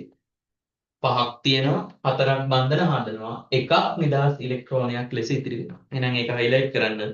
ෆොස්ෆරස්හි ඉලෙක්ට්‍රෝනයක් නිදහස් ඉලෙක්ට්‍රෝනයක් ලෙස ඉතිරි වේ. හරි. ඊළඟට තියෙනවා කුහරයක් යනු පරමාණු කිහිපයක් බන්ධන සාධාරණ විට ඇතිවන දෙසරයක් වේදිල එකක් කපලා දාන්න ඇතිවන කියන එක ඉලෙක්ට්‍රෝන පුරප්පාඩුවක් සහිත ස්ථානයකයි. මෙම ඉලෙක්ට්‍රෝන පුරප්පාඩු සහිත ස්ථානවලට ඉලෙක්ට්‍රෝන ඇද ගැනීමේ හැකියාවක් ඇති නිසා ඒවා ධන කියලා හඳුන්වනවා. ඊළඟට යටින් කියවන්න ඉහත රූපයේ පරිදි n වර්ගයේ අර්ධ සන්නායකයක් දෙපසට විභවයක් සම්බන්ධ කළ විට මේ වගේ කෙනෙකුට විභවයක් සම්බන්ධ කර ධාරාවක් ගමන් කරවූ විට ඉලෙක්ට්‍රෝන හා කුහරවල චලිතය ඉහත පරිදිම වේ. එහෙනම් ඉලෙක්ට්‍රෝන එක පැත්තකට යනවා කුහර අනිත් පැත්තට යනවා. ඉලෙක්ට්‍රෝන යන දිශාවට ප්‍රතිවිරුද්ධව ධාරාවක් ඇති වෙනවා. පැහැදිලිනේ. එන යටින් ලියා ගන්න. මේ අණුව මෙහිදීද සාමාන්‍ය පෑනින් මේ අණුව මෙහිදීද ඉලෙක්ට්‍රෝන ගමන් කරන දිශාවට ප්‍රතිවිරුද්ධව. ඒ අණුව මෙහිදීද ඉලෙක්ට්‍රෝන ගමන් කරන දිශාවට ප්‍රතිවිරුද්ධව මේ අණුව මෙහිදීද ඉලෙක්ට්‍රෝන ගමන් කරන දිශාවට ප්‍රතිවිරුද්ධව වරහන් ඇතුලේ කුහර ගමන් කරන දිශාවට මේ අනුව මෙහිදීද ඉලෙක්ට්‍රෝන ගමන් කරන දිශාවට ප්‍රතිවිරුද්ධව වරාණ තුලේ කුහර ගමන් කරන දිශාවට ධාරාවක් හටගනී. කුහර ගමන් කරන දිශාවට ධාරාවක් හටගනී. හරි. රතු පෑනින් මෙම n වර්ගයේ අර්ධ සන්නායකවල රතු පෑනින් මෙම n වර්ගයේ අර්ධ සන්නායකවල ඉලෙක්ට්‍රෝන සංඛ්‍යාව කුහර සංඛ්‍යාවට වඩා මෙම රතු පෑනින් මෙම n වර්ගයේ අර්ධ සන්නායකවල ඉලෙක්ට්‍රෝන සංඛ්‍යාව කුහර සංඛ්‍යාවට වඩා සෑම විටම වැඩි වේ. මෙම n වර්ගයේ අර්ධ සන්නායකවල නිදහස් ඉලෙක්ට්‍රෝන සංඛ්‍යාව කුහර සංඛ්‍යාවට වඩා සෑම විටම වැඩි වේ. මොනක ගොඩක් වැදගත්. මෙම n වර්ග මේ බෝඩ් එකේ තියෙනවා. n වර්ගයේ අර්ධ සන්නායකවල නිදහස් ඉලෙක්ට්‍රෝන ගණන කුහර සංඛ්‍යාවට වඩා සෑම විටම වැඩි වේ. එච්චරයි. ඊළඟට එන්න දැන් තුන්වෙනි කාණ්ඩයේ කෙනෙක් දානවා. ඇලුමිනියම් හෝ බොරෝන් දානවා. හරිද? කවුද දාන්නේ? ඇලුමිනියම් හෝ බොරෝන්. තුන්වෙනි කාණ්ඩයේ තියෙන ඉලෙක්ට්‍රෝන 3යි. හරි. එහෙනම් ජර්මේනියම් වලට දැම්මම ફોස්ෆරස් මේ ජර්මේනියම් අයින් වෙලා බොරෝන් එනවා. බොරෝන් වල තියෙන ඉලෙක්ට්‍රෝන 3යි. මාර කේස් එක. බොරෝන් වල තියෙන ඉලෙක්ට්‍රෝන 3යි. දැන් 3 දෙනෙක් හැදුවා. මෙතන දෙන්න ඉලෙක්ට්‍රෝනයක් නැහැ. ඊළඟට මෙතෙන්ටත් බොරෝන් ආදේශ වෙනවා ජර්මේනියම් අයින් වෙනවා. එහෙනම් ඉලෙක්ට්‍රෝන 3 දුන්නා. ඔන්න බන්ධනය හදාගන්න කියලා. හැබැයි මොකක්ද උනේ? මෙතනට දෙන්නෙක් කෙනෙක් නැහැ. මේ බන්ධනයට දෙන්න කවුරුත් නැහැ. ඊළඟට මෙතෙන්ට ආයි බොරෝන් ආදේශ වුණා ජර්මේනියම් අයින් වෙනවා. ඉලෙක්ට්‍රෝන 3යි තියෙන්නේ. 3 දෙනා දුන්නා. මාර කේස් එක. මෙතෙන්ට දෙන්න ඉලෙක්ට්‍රෝනයක් නැහැ. ඉලෙක්ට්‍රෝන හිඟත්. ඉලෙක්ට්‍රෝන ඉල්ලනවා. ඉලෙක්ට්‍රෝන ඉල්ලන්නේ කවුද? කුහර. එහෙනම් මෙතන ඇති වෙනවා ඉලෙක්ට්‍රෝන පුරප්පාඩුවක් කුහරයක්. මෙතනත් ඇති වෙනවා ඉලෙක්ට්‍රෝන පුරප්පාඩුවක් කුහරයක්. මෙතනත් ඇති වෙනවා ඉලෙක්ට්‍රෝන පුරප්පාඩුවක්. නිකන් හිතන්න මෙතනින් ඉලෙක්ට්‍රෝනයක් ගැලවිලා ගියා කියලා. එතකොට මෙතන ඇති වෙනවා තව කුහරයක්. එහෙනම් මට කියන්නකෝ මෙයාගේ කුහර කීයද? 1යි 2යි 3යි 4යි. මෙයාගේ කුහර 4යි. නිදහස් ඉලෙක්ට්‍රෝන එක්කෙනයි. මේ ගැලවිලා ගිය එක්කෙනා විතරයි නිදහස් ඉලෙක්ට්‍රෝන. නිදහස් ඉලෙක්ට්‍රෝන එක්කෙනයි කුහර කීයක් තියෙනවද? 4යි. එහෙනම් අපි කියනවා මෙන්න මේක. තුන්වන කාණ්ඩයේ මූලද්‍රව්‍යයක් ආදේශ කරාම මෙයාගේ මේ ඉලෙක්ට්‍රෝන සංඛ්‍යාවට වඩා කුහර සංඛ්‍යාව වැඩි. කුහර කියන්නේ ධන ගුණය වැඩි. ඒ කියන්නේ පොසිටිව් ගුණය වැඩි නම් මේවට කියනවා p වර්ගයේ අර්ධ සන්නායක කියලා. මේවට කියනවා මොනවද? p වර්ගයේ අර්ධ සන්නායක කියලා. තේරුණාද? එහෙනම් මතක තියාගන්න තුන්වෙනි කාණ්ඩයේ කෙනෙක් දැම්මම ඉලෙක්ට්‍රෝන පුරප්පාඩු. පුරප්පාඩු කියන්නේ කුහර. එක්කෙනෙක් ගැලවුණාම කුහර 4යි ඉලෙක්ට්‍රෝන එක්කෙනයි. එහෙනම් හැම වෙලේම ඉලෙක්ට්‍රෝන ගන්නට වඩා කුහර ගන්න වැඩි. එහෙනම් මේවට කියනවා මොන සන්නායකද? p වර්ගයේ අර්ධ සන්නායක කියලා. තේරුණානේ? එහෙනම් එන්න අවසාන මාතෘකාව p වර්ගයේ අර්ධ සන්නායක. ඒ අතට ලියාගමු. ආවර්තිතාවකයේ තුන්වන කාණ්ඩයේ මූලද්‍රව්‍ය වල මේ රූපේ තියෙනවා එහෙනම් අපිට ආවර්තිතාවකයේ තුන්වන කාණ්ඩයේ මූලද්‍රව්‍ය වන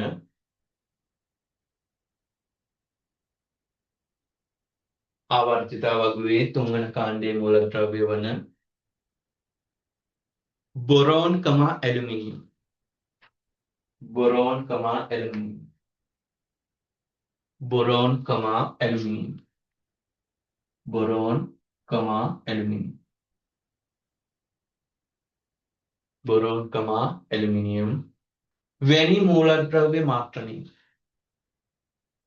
වැනි මූලද්‍රව්‍ය මාත්‍රණයෙන් මේවා සාදාගන්න.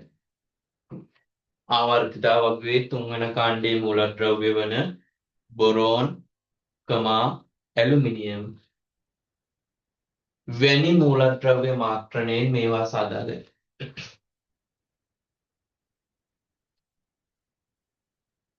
තුන්වන කාණ්ඩයේ මූලද්‍රව්‍ය වන බොරෝන් ඇලුමිනියම් මාත්‍රණයෙන් මේවා සාදාගන්න. ඒකටම ලියන්න එවිට නිසග අර්ධ සන්නායකයේ සමහර පරමාණු ඉවත් වී. එවිට නිසග අර්ධ සන්නායකයේ සමහර පරමාණු ඉවත් වී.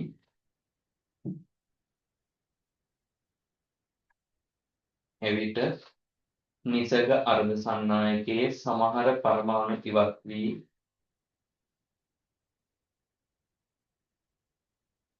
එවිට නිසග අර්ධ සන්නායකයේ සමහර පරමාණු ඉවත් වී මේවා ආදේශ වේ. මේවා ආදේශ වේ. හරි. සමහර පරමාණු ඉවත් වී මේවා ආදේශ වේ. ඔය රූපේ එහා පිටුවේ තියෙනවා මේ අඳපු රූපේ. දැන් කියවන්න එහා පිටුවේ. මෙලෙස පවතින සංශුද්ධ ජර්මේනියම් ස්පටිකයකට ජර්මේනියම් අපද්‍රව්‍යයක් ලෙස තුන්වන කාණ්ඩයේ මූලද්‍රව්‍ය වන බොරෝන් වැනි මූලද්‍රව්‍යයක් එකතු කළ විට සමහර ජර්මේනියම් පරමාණු ඉවත් වී එම පරමාණු වෙනුවට බොරෝන් ආදේශ වේ. තුන්වෙනි කාණ්ඩයේ ඉලෙක්ට්‍රෝන 3යි තියෙන්නේ. මේ අනුව බොරෝන්හි පවතින ඉලෙක්ට්‍රෝන 3ක් ජර්මේනියම් ඉලෙක්ට්‍රෝන 3ක් සමග බන්ධන සාධන අතර එවිට එක් ජර්මේනියම් පරමාණුවක් හා බොරෝන් පරමාණුවක් සඳහා අතර සාධන බන්ධනයකට පරමාණුවක් සඳහා කපලා දාන්න. අතර සාධන බන්ධනයක බොරෝන් පරමාණුවක් දෙසින් ඉලෙක්ට්‍රෝන පුරප්පාඩුවක් එනවා මේ. බොරෝන් පැත්තෙන් එනවා ඉලෙක්ට්‍රෝන පුරප්පාඩුවක්. දෙන්නේ ඉලෙක්ට්‍රෝන නැහැ. තුන් දෙනා ඉන්නේ හතරක් දෙන්න ඕනේ. ඉලෙක්ට්‍රෝන පුරප්පාඩුවක් ඇති වී. ඒ අනුව මෙය කුහරයක් ලෙස හඳුන්වයි. එහෙනම් රූපයේ පරිදි p වර්ගයේ වෙන්න ඕනේ. වැදිලා තියෙන n වර්ගය කියලා. රූපයේ පරිදි p වර්ගයේ වෙන්න ඕනේ. වැදිලා තියෙන n වර්ගය කියලා. මෙතන හදාගන්න රූපයේ පරිදි p වර්ගයේ අර්ධ සන්නායකයක් දෙපසට විභවයක් සම්බන්ධ කළ විට ධාරාව ගමන් සම්බන්ධ කර ධාරාව ගමන් කරන විට ඉලෙක්ට්‍රෝන හා කුහරවල චලිතය ඉහත පරිදි. ඉතින් අපි දන්නවා මේකේ කුහර වැඩි. කුහර ගමන් කරන්නේ ධාරාව ගමන් කරන දිශාවට. පැහැදිලිනේ. එහෙනම් ලියා ගන්නමු රතු පෑනින්. මේ අනුව p වර්ගයේ අර්ධ සන්නායකවල රතු පෑනින් ලියා ගමු. මේ අනුව p වර්ගයේ අර්ධ සන්නායකවල මේ අනුව p වර්ගයේ අර්ධ සන්නායකවල රතු පෑනින් ලියා ගමු. මේ අනුව p වර්ගයේ අර්ධ සන්නායකවල නිදහස් ඉලෙක්ට්‍රෝන සංඛ්‍යාවට වඩා කුහර සංඛ්‍යාව සෑම විටම වැඩි වේ. මේ අනුව p වර්ගයේ අර්ධ සන්නායකවල රතු පෑනින් මේ අනුව p වර්ගයේ අර්ධ සන්නායකවල කුහර ගණන නිදහස් ඉලෙක්ට්‍රෝන සංඛ්‍යාවට වඩා සෑම විටම වැඩි වේ. මේ අනුව p වර්ගයේ අර්ධ සන්නායකවල කුහර ගණන නිදහස් ඉලෙක්ට්‍රෝන සංඛ්‍යාවට වඩා සෑම විටම වැඩි වේ. සාමාන්‍ය පෑනින් මෙහිදීද ධාරාවක් හටගනු ලබන්නේ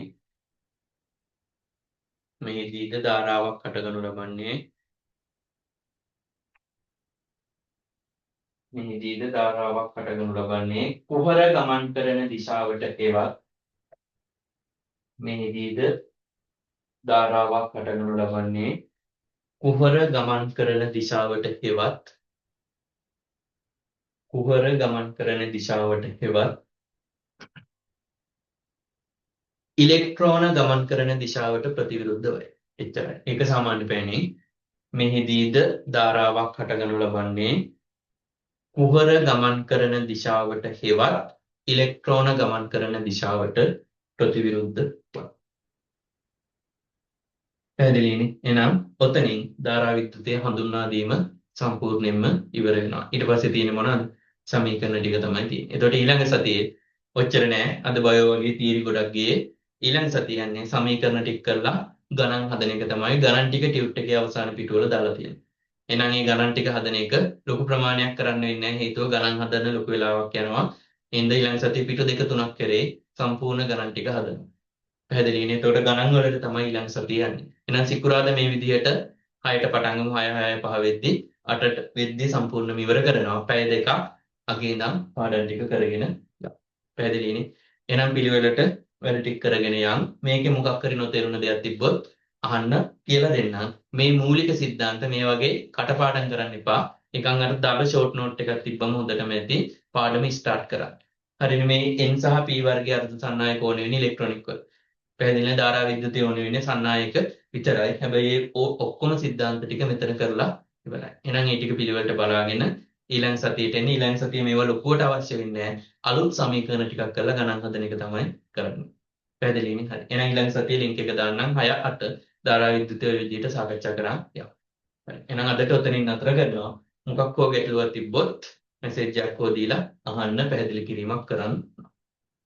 හරි. එහෙනම් අඩුපාඩු ටික දාලා ලීව් වෙන්න.